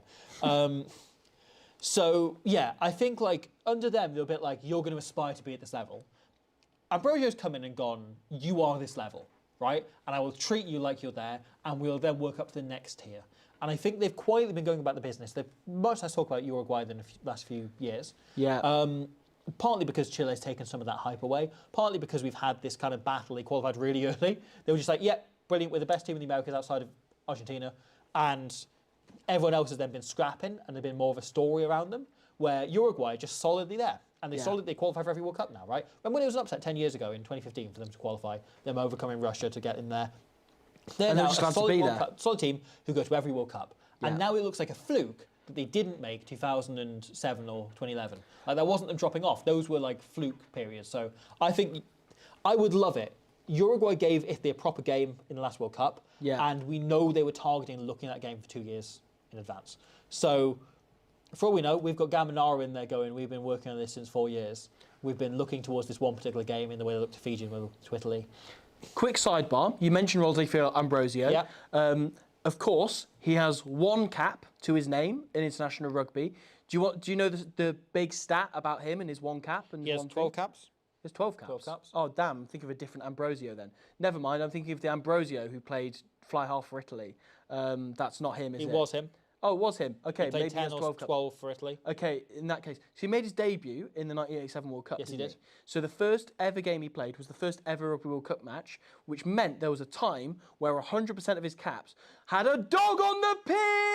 Oh, this is the question we need to answer. This is the question. We're going to come back to this We are- thing about upsets, Yeah. but... We are looking at moments at the minute. Yeah. There are dogs on pitches. There are other animals on pitches. We've already been drawing up the list. It's coming in. We're not going to lock it off for another week or so. But Yeah. it's coming together because there's a lot of work goes into moments of the year. So a lot of dogs have been on pitches this year. Number 1 will be a dog going on the pitch in 2027's moments of the year. Yeah. If we get there. We've 2 World Cups in a row, 2023 and 2025, tried to see can anyone get their dog on the pitch. Yes. And neither of those World Cups have had a dog on the pitch yet. I say yet, they're both in the past. It's not happened. 2027, can we go back to old traditions? The first ever Rugby World Cup game, for people who don't know this, just before John Kerwin scored that try, the most famous try, one of the most famous tries in the history of the Rugby World Cup, there was a Labrador ran on the pitch to disrupt Italy's kickoff. And the Italian centre, Oscar Colloddo, had to escort the Labrador off the pitch. And it was incredible and probably the best moment in the Rugby World Cup's history. And I don't think the World Cup has ever lived up to that ever since. Other than when there was another dog on the pitch when New Zealand played Argentina later in that World Cup. Yeah, in when a 87. Rottweiler ran on 2 minutes And into tried the to play game. fullback for New Zealand. Yes. And just hung around like, who was at the back? John Green. Yeah, Kieran Crowley. Sorry, Kieran Crowley at the back, yeah. Yeah. Just like John Green, he's an an mixing author. up. Yeah. Yeah, you think Craig Green I was thinking and Craig John Green Kerwin. and John Kerwin, and I mixed them both up because, Yeah. as I say, I've been here since And 6 John Gallagher. a.m. Yeah. And John Gallagher I was thinking of, yeah. Yeah. Who, like, I came across a book once in Cardiff and I wish I bought it in a charity shop that was called John Gallagher, the world's best rugby player. Yeah, sure. And before we could make videos on the Can You Am, people had to write full books on whether they thought John Gallagher was the best rugby player in the world, which is an extraordinary bit of history that has been quietly It's Chad Plato, forgotten. of course. the It best is, rugby of player in the course, world, Chad statistically, Plato. Circa 2019.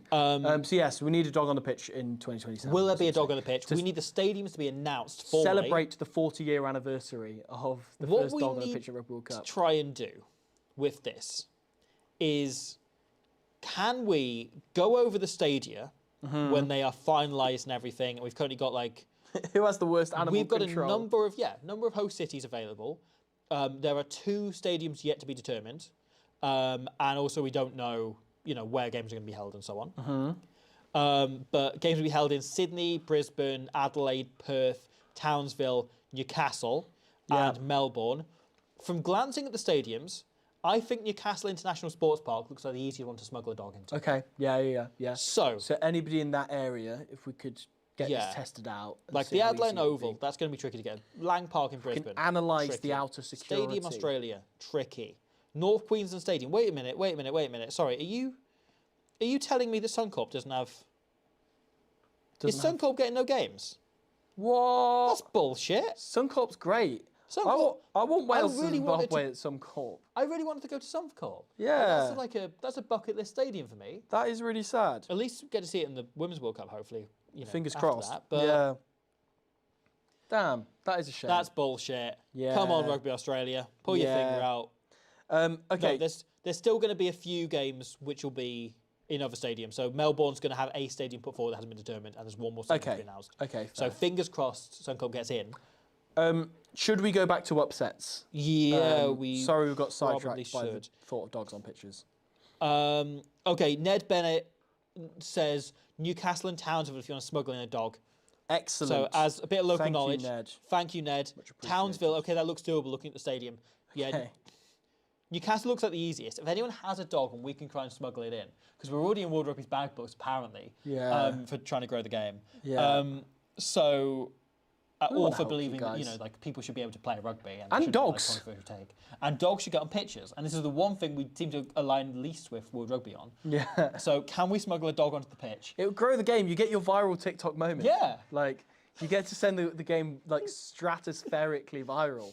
Like So- that will get brought up not just in rugby circles at the end of the year. A few people submitted it, right? Moments is not going to include us being on the big screen in that Lions game. No, it's not. However, unfortunately. if we You did can get a roll dog it on the pitch, it would be number one in Moments of the Year. Yes. We would overcome our Yeah, you know, yeah, yeah, yeah. our yeah.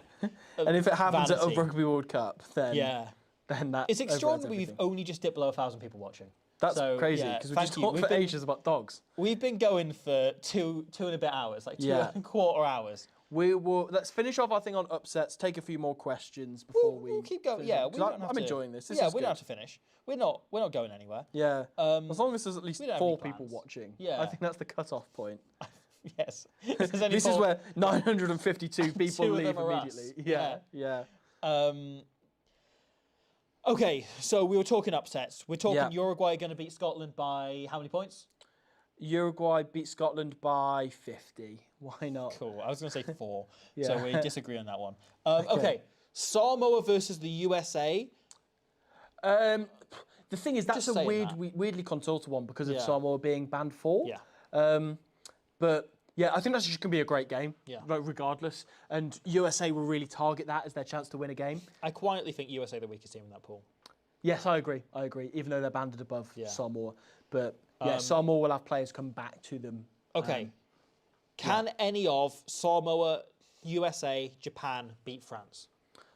Oh, Japan can beat France. That is possible. Japan can. I think it's unlikely. I think that it's they will. unlikely. Samoa, I think it could be possible depending on, how their team looks in a few years' time. Yeah, I agree, but I think highly unlikely. Yeah, I'm not expecting it. USA, I think, can't beat France. No. I would say quite To confidently. say I thought that was possible in 2019 at that World Cup, I was a bit like, that's a possible upset. That could Yeah, come. whereas now I don't it think so. did not. They gave them the game for like 50 minutes. Yeah. Could Samoa or USA beat Japan? Yes is the answer. Yeah. Samoa definitely can. And Eddie, you can imagine the look on his face already, him kind of walking off, and he's like, quietly, right, the NPC of the year in Rugby Union is Eddie Jones's translator, who is an incredibly cool guy, who's always wearing a suit, who's always walking around looking very suave. And Eddie will say something like, it would bitter to him and go like, mate, can you tell him we're all cunts? And then, it's very early to be using that word, and I apologise. And then it was Eddie that did it. And his translator will then go, "Kuntu," into his microphone. Apologies again. It's always very fun. Like, I really enjoy Eddie Jones' translator whenever he's there. He just kind of follows him around, like, looking really cool. I'll He's add, like the coolest guy. Kuntu was really good for Romania in the 2011 World Cup. Yeah. Really solid outside centre or winger. Okay. Samoa possibly beating Japan. Do you think the USA could beat Japan or France? USA beat Japan or France. USA v Samoa is a really big game with that World Cup coming up afterwards. Yeah, Like, yeah. USA winning a game would be huge. USA could beat Japan, but I don't think it could beat France. Honestly, right, people talk about World Rugby rigging this. If World Rugby was rigging this thing, they would have put the USA in a pool with Hong Kong or Zimbabwe. Yeah. So the USA can win a game and they can push that because they're really trying to make rugby in America happen. And is men's rugby in America going to happen? That's a question mark that's growing all the time with MLR and so on. Its best chance at this World Cup, they need a competitive USA team, right? Yeah. Like, is America going to care if their team is dog shit? Do they care about going to watch the Springboks? Also, we literally just saw them all pull those teams like randomly out. Like, Yeah. How can this be rigged? No, but my point is only like if World Yes. Rugby were going to change anything, they probably put the USA into a pool with Hong Kong and Zimbabwe Yeah, as a team. I think we should just all be grown-ups about the fact that our sports team might not win the big tournament, and that's okay. Yeah. Okay, and then we'll do one more upset pool. Yeah. Zimbabwe, Tonga, Wales, England. Oh, Can Wales beat England? they can. Of course, they can. They can. It's possible. Like, there are players in this Welsh team who know how to beat England. I.e. Thomas Williams is and there. Josh Adams. Yeah, and Josh then you're sort of Adams. done. But yeah, I think if you look at a big upset, right, you have to look at Wales. Have to look at how low could Wales go? Could, and this is a crazy question to ask, could Zimbabwe beat Wales? I think if they'd kept Gatland, wouldn't be ruling that out. Yeah. I think Tandy will improve Wales to a point where that won't be happening. I think Zimbabwe-Wales could go similarly to Wales-Portugal in the last World Cup, where Portugal were the better team in that game, but because Wales just had more experienced players, they just saw the game out, and they had Felipe Faletau at that point, crucially. So like Wales's 5 best players were so much better than Portugal's 5 best players, even though Portugal were playing better on the day. Yeah. You kind of just like that gap started to show. Like Portugal probably deserved the win, but sadly it's judged on points scored, and Wales were better at scoring points on the day marginally, so won the game. So I could see Wales Zimbabwe being like that. I think pushed them. I think if it was still in the Gatland 2.0 era, I could see genuinely. I think Zimbabwe beating Wales is not off the table. Yeah. I think Tandy will probably do everything in his power to make sure it isn't. I think Tonga beating Wales is. I can say it's possible, but like Tonga played the slowest rugby in the world. Yeah. And we're a bit like, are you going to beat a team? Wales, like what they're building is defensively focused.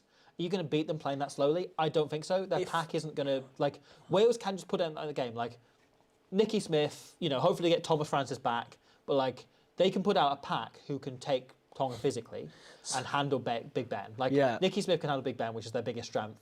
And then Tonga aren't going to cause any problems in attack. Out wide, no. So, unless they bring in some new heavy artillery out wide. I can see Tonga being a Wales. slog, but I'm not sure I expect Tonga to beat Wales. It's funny seeing Saku saying, glad to see 2 Zimbabweans discussing their chances of beating Wales. that's very good.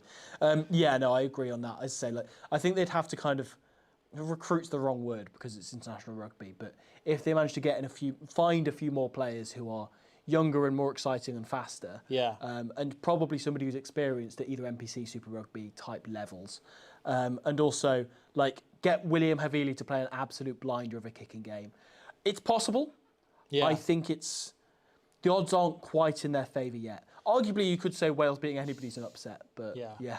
Euromus 326 says the Squid Rugby anti-retrospective of it's the future rather than retrospect. That's good. The podcast is available and will be there at some point. Yes, someday it will come back. AZ Davis asks, what group winner is most likely to not get past the round of 16? A group winner. Okay. So on one hand, I guess it's Scotland could win the group and not get past it. Although, no, I don't know. If they did that, they would play Georgia. It's France. France is the idea. France is the answer, isn't it? Because it would mean they play against Scotland, another Tier 1 nation. So they would be the most likely to go out in the RO16. Yeah. Yeah, you're right. Yeah, it's France. It has to be them, doesn't it? It's got to be France, yeah. Or, because... Yeah, or if Scotland do win that group, they then play Ireland. Yeah. So... winner, so England... It's a good question, that. England will play Italy. If Italy beats South Africa, then they'll play South Africa. Sorry, Toby Allen's just reminded me that Solomon Kata is there in the midfield, so Wales are going to lose to Tonga. Never mind. No, it's good to remember. It's good to start the existential dread early. Yeah, it's a good point. Solomon Kata exists, and he will be this year's semi-Randrandra. Yeah. Joshua Tuasova, player I look up and just go, oh shit, yeah, you. Yeah, never mind. Yeah. Being in the World Cup was nice for 2 games, wasn't it? Yeah. Bertie's saying, stop assuming where England will win the pool. We support Wales. We've watched them lose all those games. Yeah, so we can't really assume Wales will win it. But again, looking at upsets, Zimbabwe could win the pool. Yeah. Why not? Tonga, probably unlikely to win the pool. the next in line would be Wales, and at this point, as a Welsh fan, I struggle to see it as much as I would love to. Crony says go for 12 hours. We're already 2.5 down. We almost, joked near before about doing a live stream where we just name every rugby player enough. Yeah. ever. Which that would be the last Squid Rugby video. Yeah, No, it'll be yeah. Tandy. Well, it was Tandy winning the World Cup with Wales is the last Squid Rugby video, and then we do a live stream where we both expire on The stream. final boss. We both die as Yeah. we're going. Fekitoa playing for Tonga as well is a good reminder from Saku. Suncorp Slang Park. Fine. Oh, okay, they just sorry, renamed it we're for the out World of Cup. date. I was wondering if they did that. Never mind. Phew. Okay, that's really good We're stuff. good. We're all right. Thank you We're for right. pointing out and correcting us on that. That's poor ball knowledge from the pair of us. It's not Allianz Stadium at Lang Park. Saku's also just reminded me that Fekitoa is going to be playing for Tonga. Yeah, I just said that. Sorry, we're fucked it. They're going to beat us, aren't they? They're going to have Finney and Isse playing on the wing as well. Like, Yeah. oh, maybe they're not so bad. I'd say William Havili and Patrick Pellegrini's been really good the last couple of years. Yeah. So we do this thing as Go Welsh with fans where we commentary. talk ourselves around into like the fact we're way worse than we think. I think there's a little bit of 2015 nostalgia going on here. Mm-hmm. So you look at this World Cup, right? Wales and England in the same group. Yeah, You've got Argentina potentially playing Ireland in the quarterfinals. yeah. Got that Samoa, Japan, USA axis. You've got a knockout game before the final between New Zealand and South Africa, Yeah. which will be the huge game of that round. You've got, Ireland and Scotland. Ireland and Scotland didn't play each other in that World Cup. Never mind, that was 2019 and 2023. I don't know. Like, there's a few little bits, of like, that's very 2015 cropping up in Yeah. here. I'm intrigued. I'm a fan of 2015. Thought it was a good World Cup. So I think this is a really good draw. Yeah. I really, really like what we're looking at right here. I think it's fallen really nicely. There's a few obviously things you can quibble, but it's drawn randomly, right? Like you can't ask for more than this. yeah. I was just saying, Louis Van Heerden said, "Are you guys going to make a video about this?" We're sort of doing that at the moment. Our plan was to do that, yeah, but I Yeah. don't. It was like the Lions one, right, where we talked for 2.5 hours on stream about the Lions squad, and then we went in and immediately sat down and tried to record like a video on the Lions squad, and we're like, well, we just said everything, didn't we? We just kind of like, did a more tired. concise version when we repeated a few of the things that we Yeah. said beforehand. The answer's maybe, I guess. So we'll probably do something to go up today, and then after that, we're going to do a big deep dive in the usual kind of video essay format Yes. on the chances of every team winning the World Cup. Yeah. Harry Hughes says Harry Deves player of the tournament. I think it's pretty I nailed think that is very, very close and nailed on. Devesy versus think- Zimbabwe, mate. Matthew Matthew this is when the Mandioma draw versus was done, Dewi but, Lake like, is great fun as a prospect. Matthew Mandioma, Zimbabwe's hooker. Yeah, He's he's very excellent. good. Euronomos says every rugby player followed by good player and nothing Yeah. else. You're a real one. You know your Squid Rugby law. If people want to start shouting out good players in the chat, we can keep this going for another 3 hours. please. If people are, shout out a good player. anyone is at work, Mia's not real saying, "Oh, you're a rugby fan? Name every rugby player." Yeah. The thing is, we probably could. Yeah, we'll give it our best shot eventually. Zimbabwe v England will be a class. Feels like an 1892 classic. So Saka, yeah. Want to apologise Absolutely to AZ Davis, who I read their question. They're in New Zealand. They now can't go to sleep because they got excited. Oh no. Apologies. You should probably go to bed. Yeah. Sean McFarlane says these guys are still going. Someone get these guys a Red Bull. Yeah, Newcastle fine. have been in touch, trying to I've get got us at the some. side a cup of tea that's now I put in like a thermal flask and is now still gone cold. Yeah, I made right before we went on. I can drink what I want. There's no brand sponsorships telling me to and not to. No, the Squarespace do not make drinks. So No, we're they okay. don't. They don't. How do you think the Women's Six Nations is going to go in 2026? Ireland take a position in second. I know it's off topic, but thank you, Saoirse Fitzpatrick, for bringing that up. I think it's definitely possible. Like, France have changed head coach, which is, obviously what they needed. Like, they needed something other than David Ortiz just sitting there and just letting Gaël Mignot do all the work while he's just sat there texting in the corner. Yeah. England are obviously going to win it by a mile, which isn't very entertaining. But Ireland versus France for that second spot is the Francois Ratier, the new France coach, Yeah. coming in, who was a coach of Bordeaux, who won the Elite Une yeah, multiple times. Stade Bordelais, of course. Has multiple times, fairly regularly, been criticised in France for being a bit too English in his approach. He is, I believe, French-Canadian. Yeah. So kind of has like a more universal, like worldwide style rather than being very in the French style. So I think we'll probably see them be a bit less daft. Yeah, a bit more pragmatic. In their Yeah. approach. I think it's a really, really good appointment, but will it take them too long to kind of forget how to be nuts is the Yeah. thing.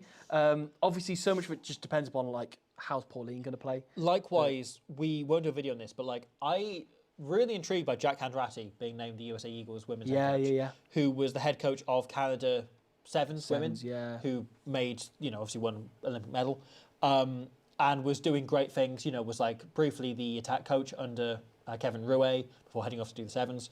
Really highly rated young coach. So really intrigued by him being given that massive step up to be a national head coach. Yeah. So I think there's a couple of interesting things there. Okay, right, we've got... Yeah, some Ireland stuff going could on. step up to answer your question. Like, I could definitely see it because Ireland have been improving quite a lot. Yeah. Obviously, the World Cup didn't quite go their way. Obviously, they had that match against France, which came down to a knife edge. Obviously, World Cup quarterfinals, as we've addressed on this, like they're such a different ball game. Like, it's that cliche of like form goes out the window in finals, which I think is true in so many sports, and rugby it sometimes is true of. So yeah, I could see Ireland stepping up to take the second place. I'd love to see it. I think it'd be great for the game. Matthew Raisy says Philippe Bocchese, good player. Good player. Good player. PYTC, Caroline Drouin, good Caroline player, also Drouin. comes up with PTYTCH.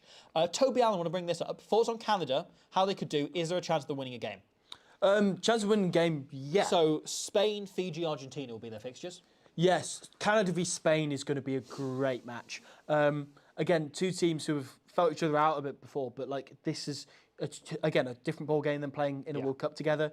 Both teams were really targeting that as their big win. The thing for Canada is getting their best 23 players together at the same time, because that's something they've not really been able to do that much in the last sort of about decade or so, really, sort of since 2015. So again, it is, but luckily we've seen it a fair bit in the important games, but getting Tyler Ardron back, making sure Lucas Rumball is fit. Like, honestly, give him as much time as he wants in early 2027 to make sure he is fit and ready for this World Cup so he can peak physically at that point, because he's a huge player for them. They've brought back in Shane O'Leary recently, which is really great to see. Been playing fullback for them, great kicker of the ball. Now Kingsley Jones is gone. There were, I think, 5 or 6 players at least who were turning down call-ups because they didn't want to work for Kingsley Jones. Now he's gone. We've seen Ardron came back in, scored 4 tries for him to qualify. Coming to you on a Moments of the Year near you very soon. We will see a few more of those coming in. Obviously, they lost Tyler Dogood to France already, but I think they will have a stronger team that they'll be able to put together than they even had in qualifying. Yeah. So I think they'll be much better. I think this will be the strongest we've seen a Canadian team in a long time, men's team at least. Yes. Obviously, the women's team are a completely different deal. Yeah, different second kettle best team in the world. of fish. Will it be enough for them to beat Spain? I don't know. I think that's It's going to be a possible, good game. though. I It's think they possible. can. I think they can Like, beat them. the pressure might get to Spain of, all the big lights being on them. Imagine 10 years ago saying Spain are going in as favourites against Canada in the World Cup. It's huge, mate. That's It's great. huge. Like, that's great for the Super growth exciting. of rugby. Like I love this shit. I love it when it's new teams emerging and the landscape changing, and I want more of this. Absolutely. And, like, Belgium were almost in here, man. We almost had Belgium being drawn for the USA, which is what World Rugby would have wanted. That would have been so cool. Yeah. Toby Allen says Tynes Cott's a good player. Tynes Cotter is the GOAT. Tynes mate. Cott's a great He's player. one of my favourite Rugby World Cup players of all time. Put some respect on his Of course, GD scored name. a hat-trick of drop goals inside 11 minutes, I want to say, of kick-off against Fiji. Of course, there was that stat about Julia Shell scoring a hat-trick inside 4.5 minutes or whatever it was against Fiji this year, beating out Ashley Cooper. And the fun thing about that is, like, Tynes Kotzer gets on that podium if you can't drop goals, if it's a hat-trick, just any hat-trick. Which we should. So, yeah, but that's for a hat-trick of tries. Julia Shell is the quickest in any World Cup. Mamuka Gogodze, good player, says Matthew Owen. Completely agree. Love Mamuka Gogodze. Yeah. Louis Van Gonna Heerden be back. asks opinions on extending it to 32 teams to get this terrible third place team thing out of here. I think it's a fair question. Yeah. I get that. I get the third place thing. I don't think rugby is quite there yet, is the thing. I think the thing is, because we've talked about teams who've missed out on this, I think they need to, because it's a new format and rugby is so used to having a new idea and then scrapping it straight away, I think they need to stick with the 2014 format for probably at least 2 or 3 World Cups before they expand. At that point, you're looking potentially 12 years, 16 years potentially down the road. You can look at expanding it a little bit more. Obviously, if they went to 28, that's an awkward number, isn't it? Yeah. So, but you could potentially look at, again, Belgium have heartbreakingly missed out on We've this. got- Namibia heartbreakingly missing out. 6 pools. We've now got 1 fewer pool game as well. You could expand 6 extra teams and bring it up to the length of pool stage we had before, rather than adding an extra pool as an option, or you could add an extra pool alongside, which would be 4 teams. So you've got 2 extra teams coming in. You can change that a bit. If you were putting in the next 4 teams that didn't qualify, so teams that won't be here, a moment in memory of our lost friends. Belgium, who are ranked 21 in the world, who missed out. Really harsh on them. Again, they'd hold their own with the bottom half of the World Cup, so like they could survive that. It's the top half is a bit different. They drew with Samoa to get in. You know, they beat Canada this year. Like, It's they're having horrible a good year. luck. Horrible luck. Yeah. Then the Netherlands are in 26. Oh, they'd be great to see at a World Cup eventually. And again, they pushed Belgium for that spot. Yeah. They gave them a bit of a game. By the time they expand it, the World Cup, even further, I reckon the Netherlands will have been to one by then. Yeah. I would like that. I'd like the Netherlands to get in. Because we've been wanting to do a Netherlands video since the last World Cup. Yeah. Because you met a disproportionate number of Dutch fans in France. Rugby's growing over there, big time, massively, like massively. genuinely. Like, it's really taken off. And so the next generation of Dutch players, you'd imagine, would be good. Thank you to the Cheaters for all they do playing the games in Amsterdam. Yeah, absolutely. Namibia would then come in as well. Yeah, I miss them. Bring them back. Me too. Kenya, of course, are a good shout as well. The problem then comes, do you know who the next ranked team are after this Paraguay. that aren't in the World Cup? Who is it? No. It's Switzerland. Is it? Fascinating. So Switzerland pulled off their first ever win in the Rugby World Championship this year. Yeah. Last minute drop goal. Again, more of that in Moments of the Year in a few weeks' time. That'll be about the 22nd or 23rd. We'll pick an exact date soon. Yeah. Of December. So that's coming up very, very soon. Yeah. However, Switzerland, the thing is, right, would you back Paraguay to get in above them or Brazil to get in above them? I probably would, even though I think Paraguay above them. I think I would, because there's a lot of European slots currently in Yeah. in there, and we're obviously looking at Belgium and Netherlands above them as well. So I feel like it wouldn't just be 4 more repechage slots. Yeah. It would be a little bit segregated. To, Yeah, it'd have again, to like be. you'd rather get someone like a Kenya or a Namibia in there ahead of them, wouldn't you? Yeah, like Hong Kong have jumped a bit in the queue, you know, Yeah, thanks for to geographical reasons. yeah lack of representation in Asian nations Yeah. outside of Japan, really, and them. I think you put What about Brazil? Brazil are way down in 34th. Are they? Yeah, I'd like to see them at a World Cup. I like to see them at World They're Cup. good fun. I'd like to see Paraguay at World Cup. Yeah. Paraguay have been really building. Give us the Lucas Traquez World Cup. Yeah, That would be good. I'm still just invest in Paraguay rugby. I think they're going places.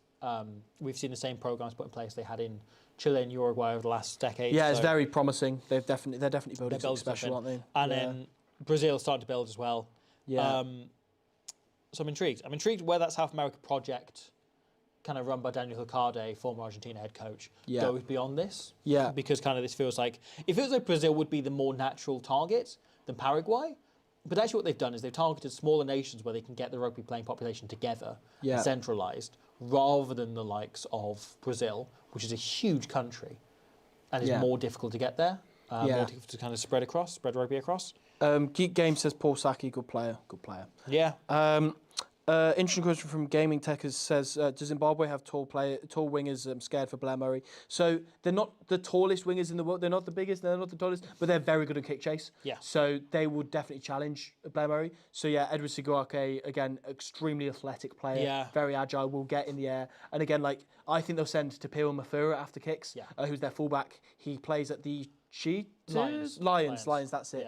He plays at the Lions, and he is an exceptional In the rugby URC, player. yeah. Yeah, so I think they'll send Really him good on after the high Blair Murray. ball. Like, really just leaps for it, like quite gangly arms that kind of wrap around. He's the nuts ball. as well. Like, if you think back to, I don't know, I'd maybe compare him to someone like, ironically, a Welsh player like Liam Williams, who, in terms of his high ball prowess, he similar build. he jumps with no care for his own body, and that really helps him in terms of just he just flies into absolutely every contact, every It's challenge those he can. spindly legs and arms that kind of wrap around the ball a little bit. Yeah. They've also got token white guy Matthew McNabb as well. Yes, on the wing, he's rapid as well. He's quick. Yeah, So and quite powerful. So who plays for Doncaster? Yeah, and he's, Like, I guess, the taller option. So It is bizarre that Zimbabwe have one white guy from Doncaster on the wing for them. that's quite in funny. amongst the rest of them. And we'll have him and Matt Worley both representing the championship. Matt Worley from Yes. Bedford Blues, of course, playing Yeah. for Hong Kong, fullback. Matt Worley's a player people need to get used to us mentioning because Yes. he's come up a lot in the next few years. Yeah. Honestly, he's a superstar. Yeah. So he plays for Bedford Blues, and he is lightning at championship level.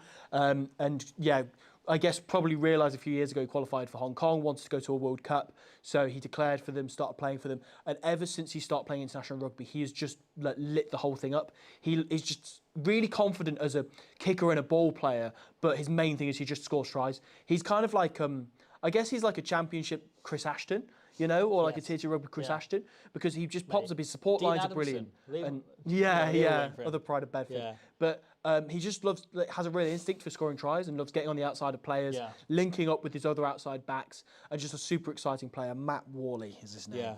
Yeah. Bertie mentioned again, Germany been aiming for it for a while. They were in contention for a while and obviously had the funding fallout with the Capri Sun guy and Stad and everything, and that all fell away a little bit. But I'd like to see Germany make a comeback from here. That would be great. Anonymous John says Sebastian Chabal, good player. Yeah, Matthew B. Owens Walker- said Takuzwa Ngwenya, good player. B. Walker mentions the Ivory Coast, Côte d'Ivory, Yes, Cote d'Ivoire. Yes, the get 1995 World Cup. yeah, Get them yeah. back. Bring Yeah. them back. Yeah, bring back bloody what's his name? Who played for Leon. I can't remember his name. Fullback played for. Oh, Leon. yeah. He Like was finished his class. career by kicking someone in the chest. Yeah. And then like I was going to call him Cian. No, that's the Spanish winger. I can't remember his name. If you remember his name in the comments, oh man, it is winding me, driving me insane. Yeah, AJS says Tapira Mafura has been so good for the Lions. Yeah, he's a brilliant player, really dangerous, both with and without the ball. We've got a solid Tapira Mafura appreciation society in the comments, which we love to see. Good. Silvertian. Silvertian. There we go. Yes, good player. I I was trying to look him up. Just got a but typing brainwave. in, Yeah. Bertie Wall said, I my hope Googling Cam face. win it, gets the 15 shirt by 2027. I think that's entirely possible. Broken Bra Straps, great name, says, who do you think will be the random darlings of the Rugby World Cup? Like in 2011, how Kiwi rugby fans seem to all fall in love with the Russian team. So we have this thing at Squidge Rugby where we declare a winner of every Yes. World Cup. Like this year, So we declared wanting- on day one it was Brazil Yeah. when the World Cup in 2025, just because they were great fun. Yeah. So what? The 2015 World Cup was obviously won by Japan. Yes. You know, like everyone knows, it was won by New Zealand, but it was also won by Japan. Yeah. 2019 was won by South Africa, but it was also won by Uruguay. And 2023 was won by South Africa, but it was also won by Portugal. Yes. Chile just missed out. Chile unfortunately. gave them a really good game. Yeah. But in the end, I think Portugal took it. Portugal that win did over take it. Fiji was huge for them. Yeah. So, and then, This is 2025 it. Brazil. Predictions I of think. who will win the World Cup. So South Africa, who gives a shit? We don't care. We're not talking about them. We're not talking about your World Cup. The other question, Sorry, right? New Zealand. Sorry, France. We're not on about you guys. Sorry, Are England. Wales shit enough to qualify for this tournament? Yeah, they're shit enough. They're Yeah. shit enough. Yeah. Okay. Yeah, Jack Morgan could do it on his own. My favourites at the moment are Zimbabwe. Okay, yeah. No one's surprised by that. I want it to be Hong Kong though. I want it to I be Hong think there Kong. are two names in contention for me a bit here: Zimbabwe and Spain. Oh, Spain's a shout. Spain are going to be great fun. What about Uruguay? If Uruguay beat Scotland, it'll be them. They're flying under the radar a little bit as well. They're coming in cold as they did in 2019. Because everyone's used to them being No good one was now. talking about them. Right? Yeah. Like, and it's the thing, you know, afterwards, Gavin and I was saying countless times, like, no one was talking about us. No one was talking about this team. Yeah. And now, you know, people then did talk about them in the lead of 2023 a little bit, and now they've gone quiet again. Yeah. So Uruguay's got a shout. Spain, I think, are going to be great fun. They're just so entertaining to watch. Matiano Cian, dominance He's is such coming. a good player. Absolutely rapid out wide. And you can tell he's Argentine roots. Yeah. Like Male weight and Claudia balance Pena. and- yes. And then Zimbabwe are just great fun. Like their players are all really entertaining rather than necessarily being good. Yes. You know, like Yeah. and obviously they are good, but like they're the most fun to watch. We've got some really good questions coming in, so we're going to carry on with these. I've got a few kind of queued up here. Gaming Techers again asks, any interesting player matchups for the pools, any prop or fly half battles or anything like that that'll be fun. Again, we've talked a lot about the Zimbabwe and Wales back three clash. I think that's a really exciting one. Again, I kind of want to go a little bit left field with some of these. I guess Santiago Arata playing against Ben White. in the polls, just talking about that fixture. Like, that's a really exciting thought. Yeah. And again, Iraq's playing against Ireland in that pool. Sorry, Uruguay's pool. Yeah. Ireland, Portugal. Gibson Park, if he plays. But there's a chance that they rest him, of course. But that's an interesting one. What else? So, players who haven't necessarily played each other before, who are now drawn. Ian Pryor versus Callum Sheedy. That's going to be great fun. Okay, so Japan, France, USA, Samoa feels like a fun pool of teams that don't play each other that often. Okay. So like Louis Bielbiade against Dupont, the Toulouse teammates against each other. That'd be good fun. Louis Bielbiade against Kipe Ishida. Yeah. That would be good fun. Yeah. A lot of little dinks and jinks around each other. Counter-attacking King Mitch Wilson against Tomo Ramos. Mate, make it happen. Yeah. Chris Hilsenbeck against Roman and Tamak. Well, it'll be Jalabert. They'll put Jalabert out for the midweek games and just chip and chase everything. Yeah. I'm trying to think from Pool A.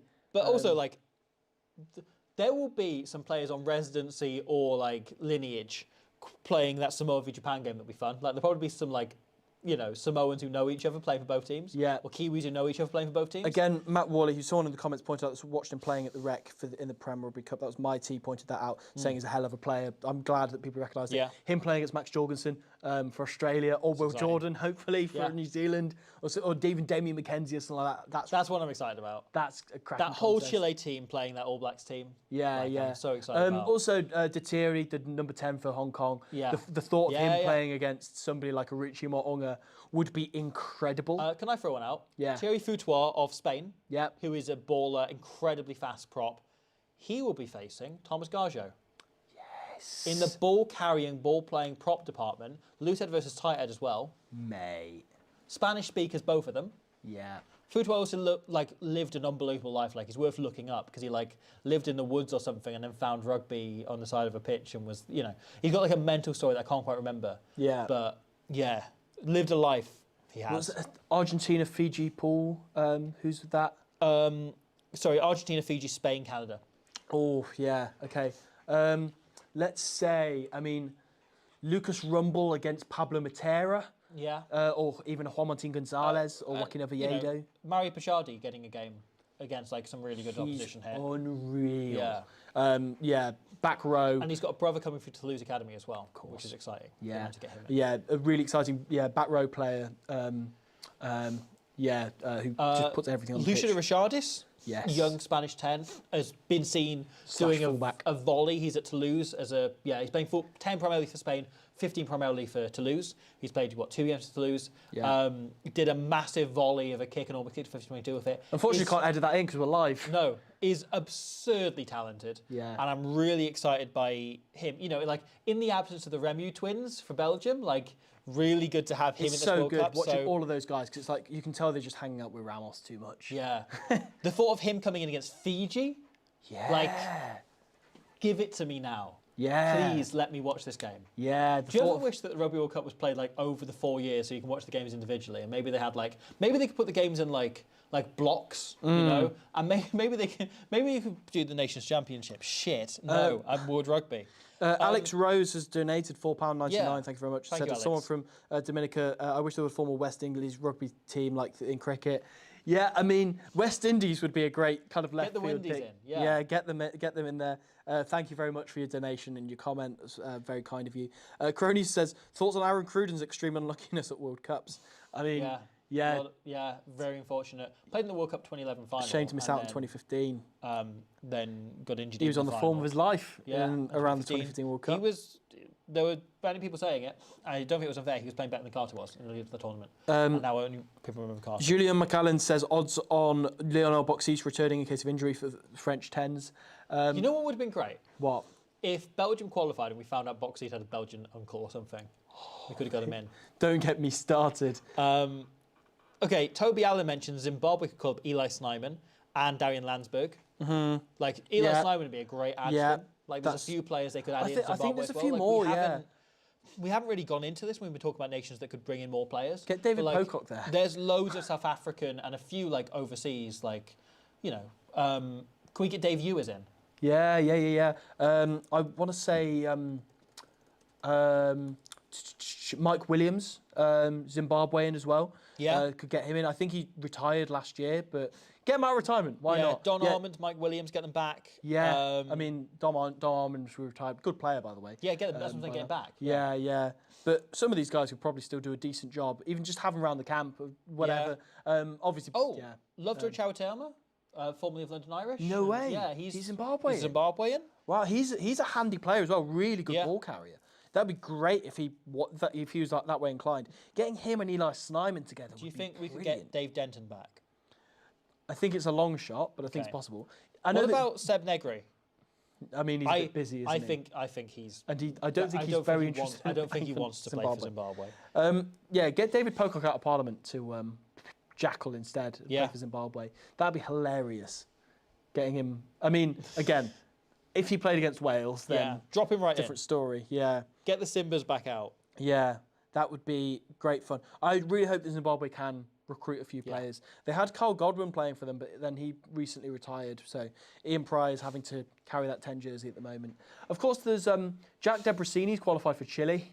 Yes, he is. Yeah, so they could try and get him in. He obviously wasn't tempted by the 23 World Cup. Yeah, Romania, I think. Yeah. Theo Dan's also qualified for Romania. And he's a coward for playing for England instead. Yeah, innit. If you play for a Tier 1 team when you're qualified for a Tier 2 team, you're a coward. Yeah. Like, Byron McGuigan not going to the last World Cup and instead retiring.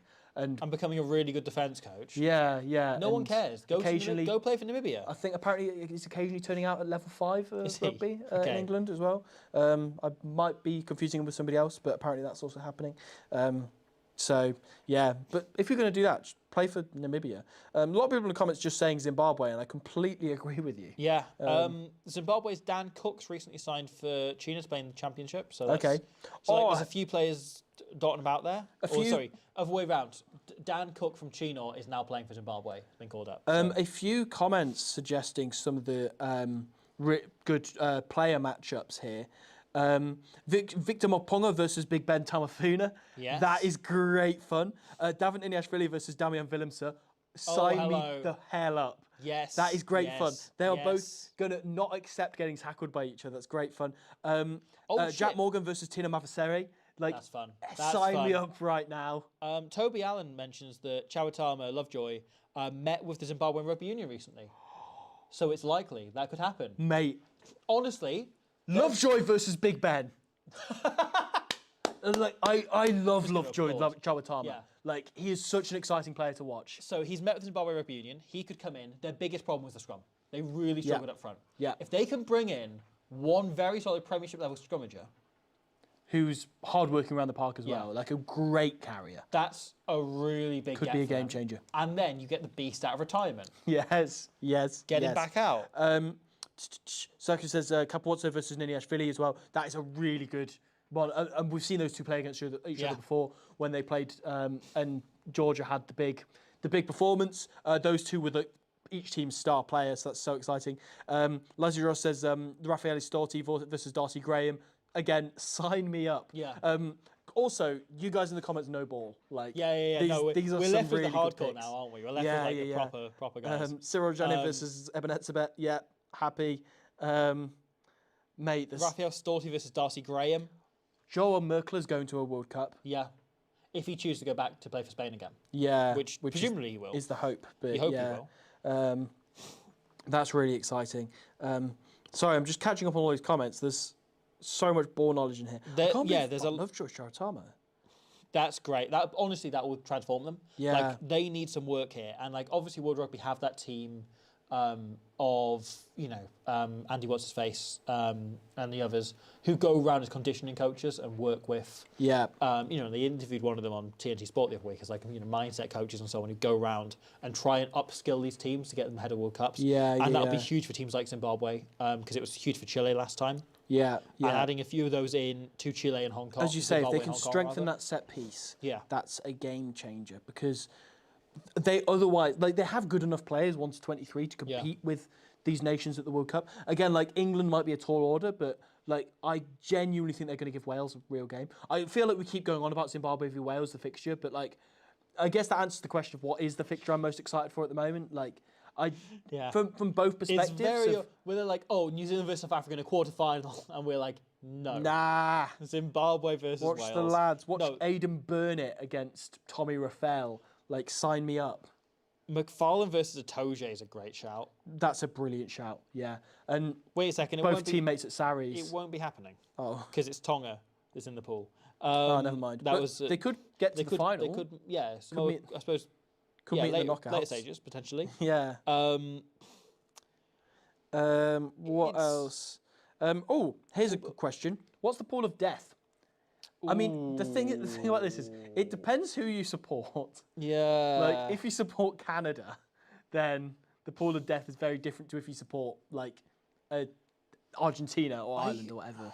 Like, what's the hardest pool in there? I kind of think those two results of Wales beating Japan and Japan beating Georgia kind of prevented there being a pool of death. Yeah. If there is one, it is South Africa, Italy, Georgia, Romania. That's it. Like, if you're a Romanian, that's the pool of death. If you're South African, it's not.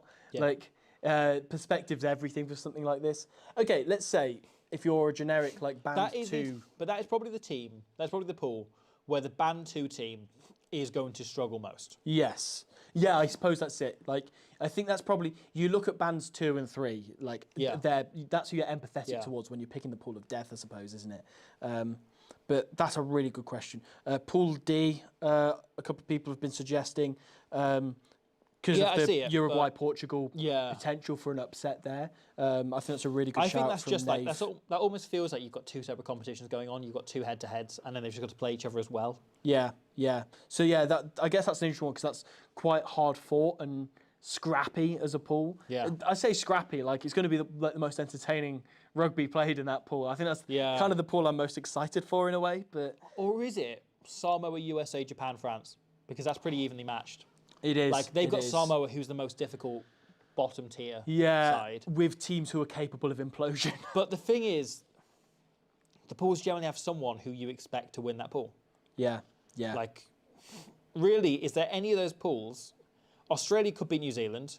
Wales beating England is possible. Japan beating France is possible. Yeah. Scotland beating Ireland is probably like the most likely upset between like the second and first seeds. Yeah, yeah. Mighty suggests Peter Gus Sawakula versus Juan Martin Gonzalez as a great player matchup. I am so here for that, especially because Peter Gus Sawakula is now in his baller era and he's just throwing offloads now. Yes. He got the Fiji call up and was like, okay, cool, that's who I am now. Yes.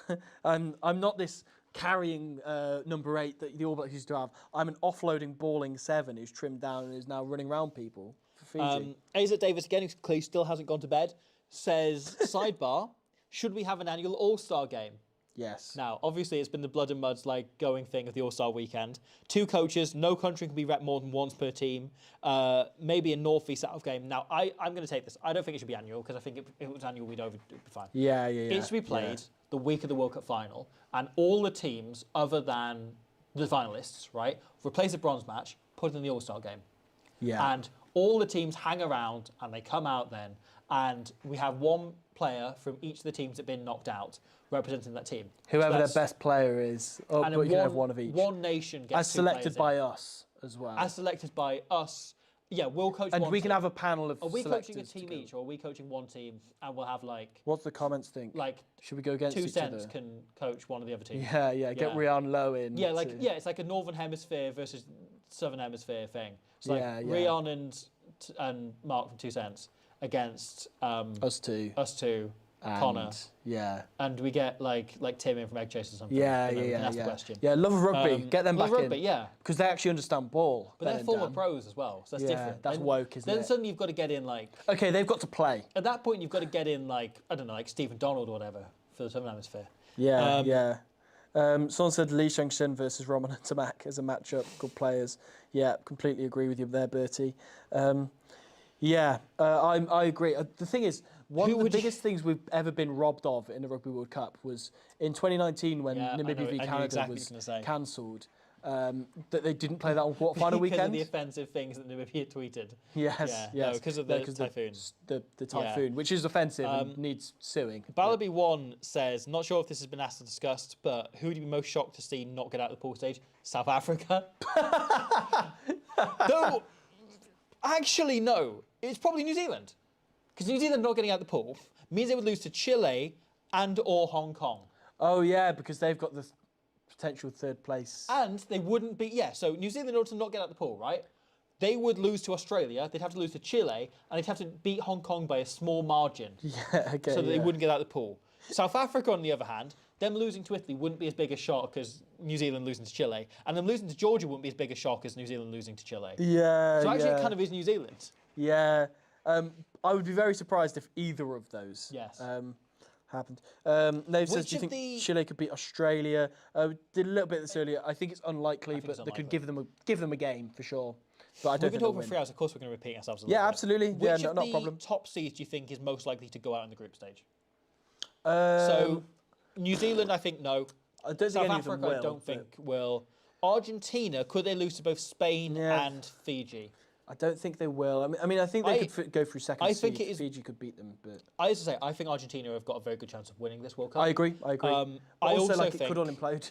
When I look at these, Argentina probably have the best chance of imploding. That's it. Argentina and Fiji losing. are both so hard to predict. Yeah. So all it would take is Fiji having a day of destiny and then Argentina having a day of imploding. Yeah, then Argentina kind of like being on the wobble, having lost and being like, oh God, we've got to beat Spain, pressure's on here. Yeah. And then kind of falling over. Because like, as much as I don't think Ireland will win this World Cup, and I think the quarterfinal thing might still carry on for them, I don't think they'll get knocked out in the pools. I just can't see that happening. No. I feel like whenever they have this big crash out choke, whatever you want to call it, it always comes after they've like played well for a bit. Other than maybe like 2007 was, I guess, a bit of a exception where they just didn't look very good all tournament.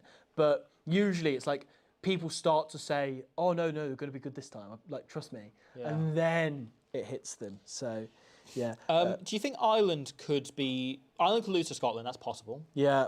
Do you think they could lose to Portugal or Uruguay? Uruguay would be a huge, like, again, destiny day. Portugal have just beaten by 100 points. Yeah, exactly. I think it'll be closer in this World Cup. Yes, I agree. But I hope it's not ugly as it was last time, but I don't see... Oh, no. What? Woody B90 said my wife's going to be pissed. I said an hour ago. They'll be finished soon. I'll get dinner once they're wrapped up. Order a takeaway, bro. I'm Don't really worry about sorry. it. I'm really sorry to you and your wife. What you do is, as we discussed earlier, to keep her pleased, keep her satisfied, bring up Gershwin Mouton's performance in the 2023 World Cup. Yeah. Honestly. Everybody loves it. Yeah, that will do the same thing. I like Sven Canis, Thanik says Sam Prendergast versus Duncan Weir. Yeah, Duncan Weir's coming back. The comeback's happening. Greg is going to go early. They're going to get in Franco Smith. Gatland's going to come in and he's going to drop Finn Russell and pick Duncan Weir as his virtual fly half. Harry Hughes says Manuel Zuliani versus Sia Khaleesi would be great. We've seen it a few times this year. It's gone pretty well. It's been pretty fun. Manuel Zuliani clearly loves playing against the box, and I have mad respect for anyone who dares rattle their breakdown. And Zuliani is that kind of guy. So yeah, I'm here for it. What else? Early World Cup player of the year. Prediction? I'm not gonna... Sophie de Goody. Yeah. is going to win it again in 2 years. Okay, player of the tournament for this World Cup. Who do you think it's going to be as the draw is being done? Okay. So it's somebody who's inevitably going to miss it with injury at this point. You never want that to happen in any World Cup or any sport. So, I don't know, maybe... Again, thinking about... Thing is, I was inevitably going to go for like an All Blacks player, but again, they might not make it past the quarterfinals. Yeah. So, Tanny Bay? Tanny Bay, yeah, it's got to be. It's got to be. The Spain scrum off. Yeah, might give it to Tanny Bay. Could be Ben Exton Burrett. It's going to be Ben Exton Burrett. Yeah, could be Jack Morgan. Could be Jack Morgan. Of course. Will be Jack Morgan. Thomas Williams. Okay, no, seriously. I mean, I say seriously. We're taking. We're expecting South Africa and England. Or I mean, it could be Antoine Dupont. It could be. Yeah, he's pretty good at rugby. And we keep talking about the Springboks like they're just going to beat France. That's it though, because like France will have Dupont back by then. Hopefully, they've got him back now. We played at the weekend. Yeah, exactly. It's great fun. Did an assist. Yeah, like hopefully he will be there at this World Cup, so we'll bolster France. So it could just be Antoine Dupont. Like when he's on a rugby pitch, he can change absolutely anything. Yeah. We've barely talked about him in this whole thing because we've been busy talking about like even better rugby players like Hilton Mudariki, the best scrum half in the world. But Yeah, like could be Yeah. Dupont, could be. I'm trying to think if South Africa. Well, I mean, could Van be Bergen Ox. Zulu having like a Habana tournament, I think is very, very possible. Definitely, I think he's a good. If you're putting money on this, I think Sasha's a good place to put your money. Their props, they rotate so much. Their second rows, they rotate so much. They've got so many options. Yeah, Back row, we'll see. yeah. But Ox, as I say, like you never know. It could be again the year of the prop. Yeah. Trying to think other side half of the draw. So England, I mean George Ford could be the Johnny Wilkinson this time Yeah. around if England go and win it. 'cause Santiago Carreras. loves a drop goal. Rogue shout. Carreras, yeah. Pablo Matera. Yeah. Juan Cruz Malia, one of the best fullbacks in the world, alongside Carreras. There's lots of lot for that. Joaquin Oviedo. Joaquin Oviedo. This could be like, he's been building this year into such a player. Every time I watch him play rugby is better than the last time. Yeah. So Nice by how good it'll be in 2 years' 2027, time. he will be crushing the world. Like Yeah. he'll be ridiculous by then. Julio Montoya, I mean, providing he doesn't slow down at all in the next couple of years, I don't think he will. I think he's too full of spite to dare get worse at rugby than he currently is. So, yeah, he's a shout. There's a lot of Argentines. They're a bloody good team. Santi Chocobares again, like Yeah. but he's that kind of player who's just really underrated and everything he does, like understated. But yeah, there's a lot of English players. As I say, Ford is kind of the one you point to because he's the master general of the whole thing, isn't he? But obviously you've got Itoje. Even like, I mean, I'd imagine that Henry Pollock's role moving forward, even to this World Cup, will probably be as a bench player. But again, Rossi's kind of changed everybody's perspectives of this 23-man game. Oliver Peterson is right in saying Peter Steff, but Yeah, you're right. You are right, Oliver. yeah, but Charles Rhodes, when Finn takes them to final, it'll be Finn. Fine, Yeah, whatever. I mean, I'd love to see it. I really want to see Scotland do that well. Keith Wood, just go up into the comments. Louis Van Heerden asks, 2036 World Cup shouts, who's going to win it? Netherlands. The thing is, right, I was thinking of answering the question seriously, saying England. That's sort of like England peak for every like 20 years or something. I don't know. I answered it seriously. No, it'll I'm be trying to think who's really like coming up. probably still South Africa under Rassie Yeah, it Erasmus. probably will be. Yeah. I don't know. Let's just say New Zealand will be good again by then, or Australia. It's I really want to say like Fiji or someone gonna like be that. Belgium. But it's just like Toby Allen says over under 10 droppies by George Ford in the tournament. Under. I but think dead on dead on. 10. You know that he kicked 10 test drop goals. Yeah, 10 drop goals. Yeah. But Which is mad. by then, Borthwick will be in his ear and going like, "This is working, fella. Yeah. Like you're racking us up 33 points here." And Yeah. whenever Argentina dare get back in There's that an extra semi-final, if knockout that's game, what isn't happens, there? or Ireland get in that semi-final, if they get that far, or whatever. Anyway, George Ford's can score a lot of drop goals. I keep assuming am England's gonna saying get really under far. purely because they won't need them to beat Wales. Against Tonga, it'll be Marcus Smith doing conversions. Yeah. And against Zimbabwe, it'll be Finn Smith just sort of like screaming into the void and going, why won't you let me play? Yeah. Please. We've had a nice donation from Thank you. Paladin. Thank you very much. Of $4.99 US. And they ask, do you think New Zealand and South Africa regret the biggest rivalry of this tour, given this That's a really good point. Yeah. So they're going to play each other about 86 times next year. We've tournament the Rugby Championship for this. Yeah. Because the Rugby Championship's so bad this year. Very much wasn't. That's a really good point. So the year before the World Cup, they're going to play each other like 30 times, and South Africa probably going to win the majority of this. Yeah. I don't think South Africa will be regretting it. You think about Rassie in 2019 organising a fixture against Japan because he was expecting to get them in the knockouts, in the quarterfinals, and he wanted the team to have beaten them so that they wouldn't have any of the hoodoo of 2015 there. Yeah, so he yeah. organised last minute an extra World Cup warm-up game the week before the World Cup began against Japan. Somehow And they battered them. anticipating that Japan would win their pool. Like, Well, no, he was expecting them to win their own pool and Japan then come second. but regardless, whatever, but, like, anticipating that might have happened. He is organised that game crazy bit of specifically foresight. so that they'd have a mental edge there. Yeah. And I think a little bit of this is Rassie will go, brilliant, we've got 3 games now to focus on that. He said that he's got some like innovative and interesting ideas he wants to pull out over the next year. Yeah. I wonder what those could be. But I also think we might not see them against New Zealand. He'll probably go conservative and try and batter them up front. I hope that none of those innovations cross over with ours when the barbarians take us up and finally let us coach them.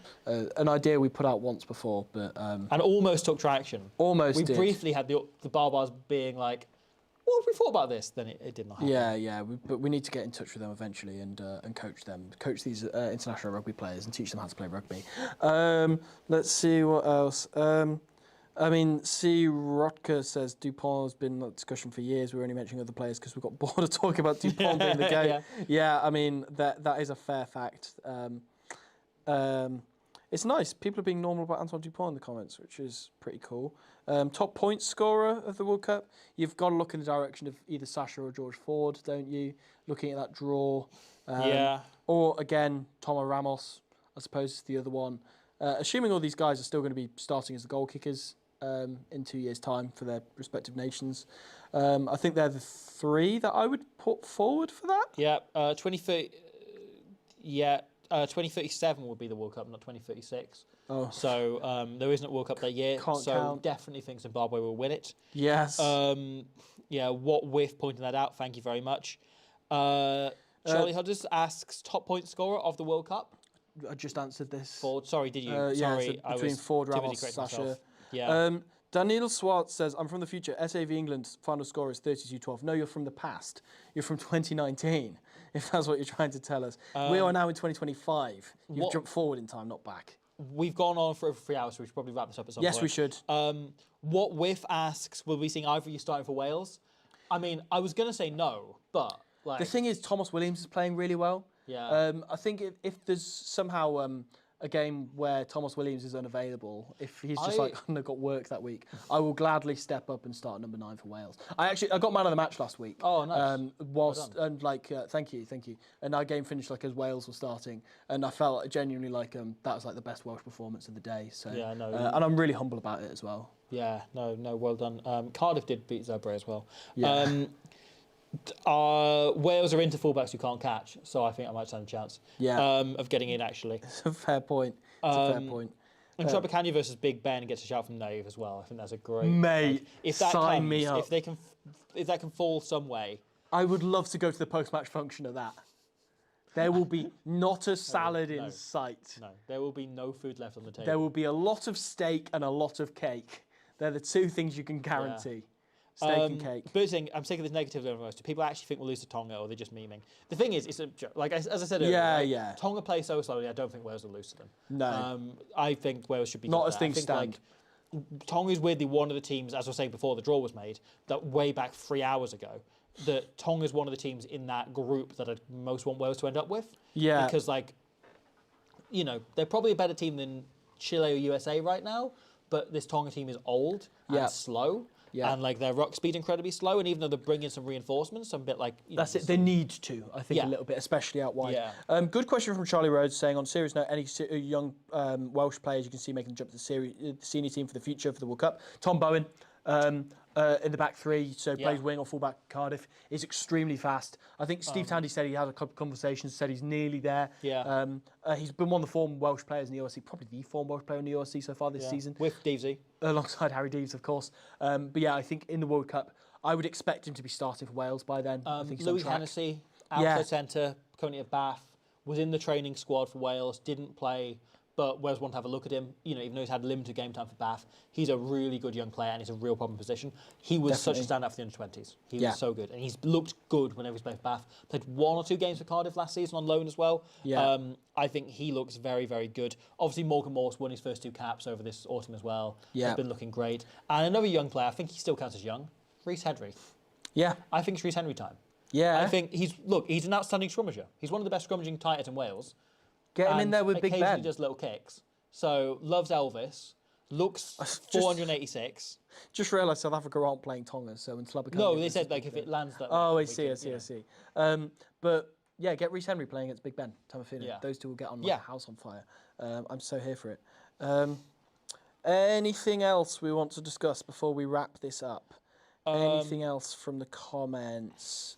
Which Tier 1 nation has the hardest run to final? I'm pretty sure we've covered that, but admittedly there's 3 hours of this to look over. Yeah.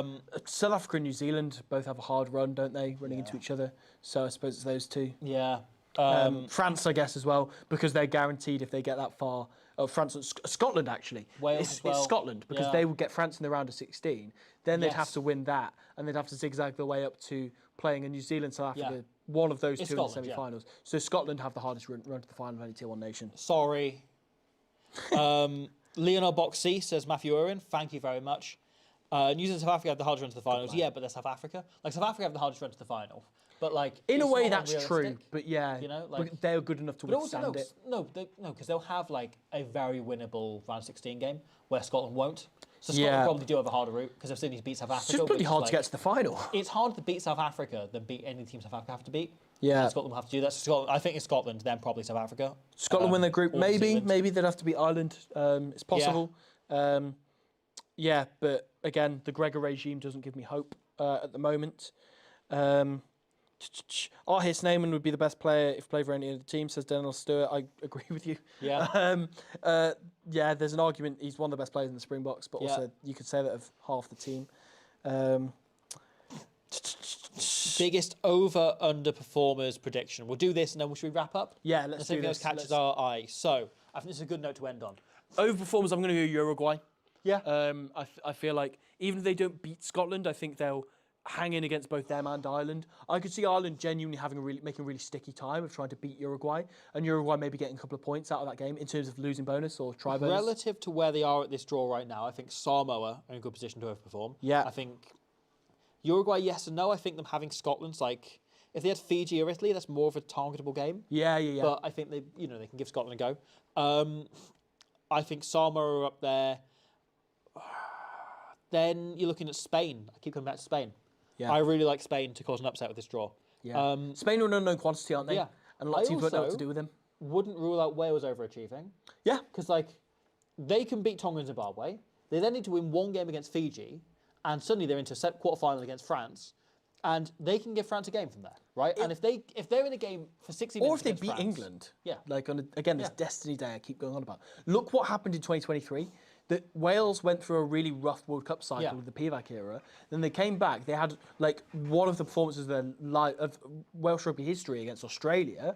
They were absolutely brilliant and won against Fiji and Bordeaux. Yeah. Like that was all they needed to then get into the quarterfinal, and that was considered an overachievement. A lot of people expected them to win that quarterfinal. Yeah, and they were in a good position to do that for 60 minutes. They were. And they can give France, in a couple of years' time, a similar level game they gave New Zealand the other week. Yeah. And if they're in that situation, I think France are more likely to trip up and slip on their own shoelaces and lose that game than New Zealand are. I'm not saying they will. I don't think they will because they've got Dupont, Ramos and Nuntamak and Penno and BLBRA and so on. Yeah. But I still think that becomes an interesting question. Is like, if Wales make a quarter-final and give France a game for 60 minutes, that's an overperformance relative to where they are now. Definitely. Biggest underperformers? I'm trying to think who from bands 2 or 3 will finish lower than expected. I mean, there's possibilities Tonga, USA could finish lower down than you'd expect. Yeah. I'm trying to think. I mean, there's every chance you. I can see the USA really struggling in that pool. Yeah, I could see that. It's As a tough draw for third them. seed, I can see them losing by a margin to Samoa. I think that's possible, which is tough for Definitely them. possible. I think it's possible they beat them Samoa- as well and they, turn things around. But Yeah.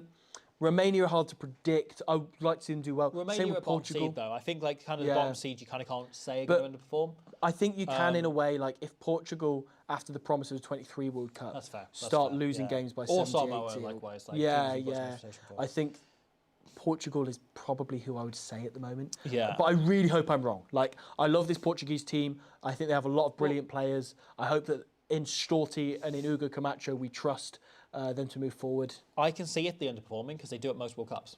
Yeah. Like, even when they're playing really well, they tend to slip up at World True. Cups. This is the first time that they're second seed rather than third. Yeah. And they're having something asked of them this time. And they're being told, right, go and qualify This- for that quarter-final. The expectation on Italy is this will be their best World Cup ever. Yep. So, male, If female, it's not, it's a disappointment. it's a disappointment. Yeah. So if they do They've standard made talent one in every quarter-final in the World Women's Cup, World Cup in 2022, Yeah, isn't it? and never in the that's men's. it. Yeah. So they're you look at them, they should be in a decent position at least to make the quarterfinals. The nation has been very patient with Italy, Yeah. and it's fair that they're finally asking something of them. Yeah. So Scotland I also can see underperforming, but they're Yeah. a really tough draw. again, Again. Gregor regime. It's happened a few times because on paper their 15 is world class. Like Which of the top seed do you think is most likely to underperform? of the top seeds. Well, I mean, New Zealand will probably if things go as you'd expect, neutrally. Yeah. New Zealand will equal their worst ever finish at World Cup, which is a quarterfinal exit in 2007. Yeah. So I guess that's it. But you have to kind of point the finger at Ireland a little bit, don't you? Yeah.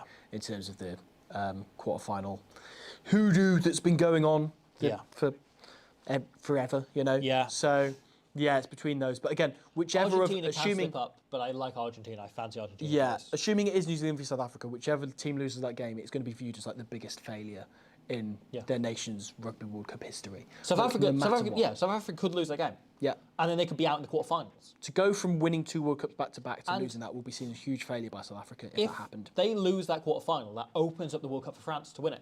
It does. They can beat New Zealand in that semi-final. It does. And suddenly they can win it from there. Which France have done a few times before, relatively Which recently. makes the whole thing so much more interesting. Yeah. Like that game, that's huge. Okay. Okay. Right. Okay, I don't want to end on a negative note, so... No. So let's talk about Hong Kong again. Yeah. And Zimbabwe again. Just going to check, any other questions? No, well, I mean, Asa Davis says, every minute you keep going, spend over 10 hours of human life. Keep going. Okay. So, I think, okay, I want to finish on this. This will be our final note, then I promise we are done. Yeah. We'll have more coming up on the channel where we'll look over the, I'll look at the draw and everything. We're going to do a big deep dive into the, who wins the World Who Cup wins it from here? Yeah. And then we're Check looking in. at Moments of the Year and Team of the Year beyond that.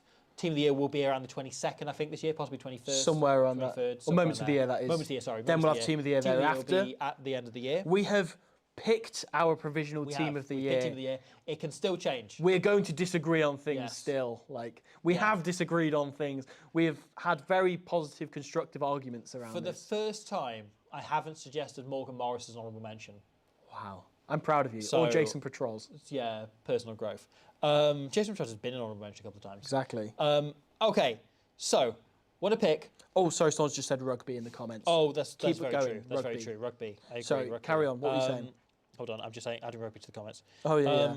Hey, I'm going to do that as well because I'm So- also logged in as us. Squidge Rugby. Okay, so that was cool. You did the I've got capital a letter. uppercase R. I did not. You went to private school apparently. You did not. But I it's like didn't. that's rugby values, isn't it? Capital letters. I Oh, don't is know. it? Don't know what I'm talking about. Big up Okay, Belmont. thank you everyone for watching. I want to finish. We're each going to pick the one fixture we are most excited about taking place. We can't have Wales Zimbabwe. Okay. Oh, okay. no I've got, Wales fixtures allowed. As a neutral. okay, I've got another. No I've neutral, got no another answer. knockouts. I've got another answer. And that is, the thing is, even though the fixture itself is like the result is going to be a blowout, right? Yeah. But New Zealand v Hong Kong conceptually is what I'm really excited for. It's a lot of fun. Because I want New to Zealand see. v Chile, I think I'm more excited about. Yeah, fair. But- Or even Chile for the Wallabies. Like, Yeah. that's going to be good. But watching like the Tatiri staring down the hacker, watching Big Cinnamon staring down the hacker, like I don't know, the concepts of that are brilliant. Okay, Oh, I Spain, take Fiji. that. I'm really excited about that. There will be a point around 60 minutes when you look at your phone, you know? Like, It's It true. will be one of those games. There's two games this pool stage I'm most excited about. And there's a few, you know, like New Zealand versus Australia, really exciting. Wales versus England, really exciting. Scotland versus Ireland, exciting. France versus Japan, exciting. Like, there's big games, exciting. Italy, Georgia, like the look of. Yeah. The two games for me, Fiji v Spain. Yes, please. Yeah, that's going to be running That's going to be rugby. like the highest scoring. Again, like, I want that most to duet not game. be both teams' first game. Yeah. If that's their second or third game, that's going to be a belter. Or it could be like opening weekend, that's the first game on the Saturday. You've got the Friday night, and then you've got that there. Yes. And that's like, oh, we're in for a World Cup here. I like this. Having seen Chile beat Australia the night before. The other one is Portugal versus Uruguay. Yeah. If Portugal can pull a finger out and be Yeah. a bit better and improve, then that's going to be so exciting. Yeah. Again, Uruguay v Scotland has got to be up there. Yeah. Again, it's just an unlikely fixture, but Uruguay could do it. Here's Yoli says the game where South Africa get knocked out is the one I'm looking forward to most. That is proper rugby values. What a Yeah. great way to end this. Okay, no, so look. I'll end on a positive note. Yeah. Portugal versus Uruguay, really exciting. Yeah. Good draw. Good I'm draw. saying good draw. I'm happy with Again. this. Do you remember like 3 hours ago when Stan Sports were waffling on a bit? Yeah, James Yeah. Slipper was looking great up there. All the rivalries. I Yeah. just find it mental that New Zealand, Australia drawn It's together, great. England, Wales drawn together, Romania, Georgia drawn together, Georgia and Italy drawn together. Like, there's so many of them that everywhere. Ireland, Scotland drawn together. Once we get to the knockout, South Africa will play New Zealand. Ireland will play Argentina, a World Cup rivalry that I love. How good. This is great. This is really good. Wales are playing Fiji, another World Cup rivalry that we love. Shut up. Anyway, no, but like as a neutral, that is a game you want to see. It is. They're always belters in World Cups. Other than 2011, which is the only time I enjoyed it ever. World Cup fever is so good in rugby. And I'm so excited for the World Cup. We just 2 months ago finished the last World Cup. Yeah. And now we have to wait another best part of 2 years for this one. But, yeah. Yeah, super exciting stuff. What a great draw. And thank you to Louis long Van live the World Westhuizen, correctly describing this as the best lesbian podcast. Sure, whatever that means. Yeah, and Manalif says, I appreciate the humane element you bring to rugby commentary because we do not put down any bugs during our talking about rugby for hours. Yeah. And then Tim and Fish says, rugs versus bugs. I think that's a great encounter. That's going to be one of the games. That's going to be one of the games in the tournament. Oh, and we've got South Africans giving out smack talk in the comments now, which is good. I was wondering where they'd all gone. So that's good. Yeah. Okay, Rugby World Cup we're on 2027. 666 viewers as we leave this. That is cursed as all heck. Yeah. What will Antoine Dupont drink out the World Cup? Who wins? Tea. Tea, yeah. He'll boil a kettle. We're pour not it in sponsored there. by any drinks. That's so. what George Ford will do if he gets in there. George Ford seems like a guy who loves tea. Yeah, I bet he does. He's got that energy, hasn't he? Yeah, I bet he does. All right. Okay, we'll end on this. Star Wars Episode 4, Return of the Values. In the comments. This is brilliant. Wait, yeah. That's the Bunsen wrong one. Honeydew has pointed out. I need to point out. Oh, I need yeah, to turn yeah, my you mic do your off. thing. I need to turn my mic off before we wrap this up. But this is Dr. officially... Bunsen Honeydew from the Muppets. What about him? Is he watching yeah. without eyes? Yeah. Yeah. Oh, fair play. Okay, so remember, if you're in the Newcastle or Brisbane areas and you have a dog, it is your duty in the year of our Lord 2027 that you try and exploit the stadium security to sneak your dog onto the field in the midst of a Rugby World Cup game. It can't be at half time. No. It can't be before the game, can't be after. It has to be during the game. It can be during a stoppage, that's okay. It can be during a TMO referral. Holy shit. Eze Kotzias just pointed something out, and I'm going to back this. Right? We had 666 viewers when we were about to end the stream. Yeah. It's now dipped. The 666 days till the World Cup. Yo, that's bad, man. That is crazy. That is a hell of a coincidence. Why have they done it 666 days before the World Cup? Unless World Rugby is trying to summon Satan. Yeah. Anyway, back to end on positive. Dogs on pitches. I pressed end stream there, but then it asks, are you sure you want to? Never mind. Okay. Dogs on pitches. Dogs on pitches, sorry. Get your dog on the pitch. Wherever you are. Say Newcastle or Brisbane. Those are the goals. Yeah. However, if you want to practice by bringing them onto the pitch, like when Benetton play at the weekend or something, please. We'll do a touch tournament in Australia for this as well. We'll Yeah. get dogs on the pitch there. We did in France. We got We got a dog on the pitch. We got two dogs on the pitch. Nice. Yeah. Yeah. And also a Japanese kid who just walked by He was and we were unreal. playing. He was unbelievable. He was so fucking that'll be on class. the pitch as well. Yeah, he's going to be playing this World Cup. Okay, brilliant. Right. Thank you so much for joining us. Thank you you. so many. 600 plus of you stayed around 3 hours on. Thanks to anybody who donated, anyone who commented, anyone who said anything nice. Sorry if we didn't get to your question or your comment. If you said anything really nice, please just keep being nice to us in comments. Lord knows we need more of it. Yeah. So Rugby What's That is on sale now. Please head to sorugby.whatsthat.co.uk. It's a really good book. You'll really enjoy it. First copies will start to go out in December, which is this month. Yeah. The guy who offered me a Hong Kong jersey, my Instagram bio has my email address in it. We would gladly receive those. Anyway. Thank you so much. We will see you all very soon for more Dog on the pitch!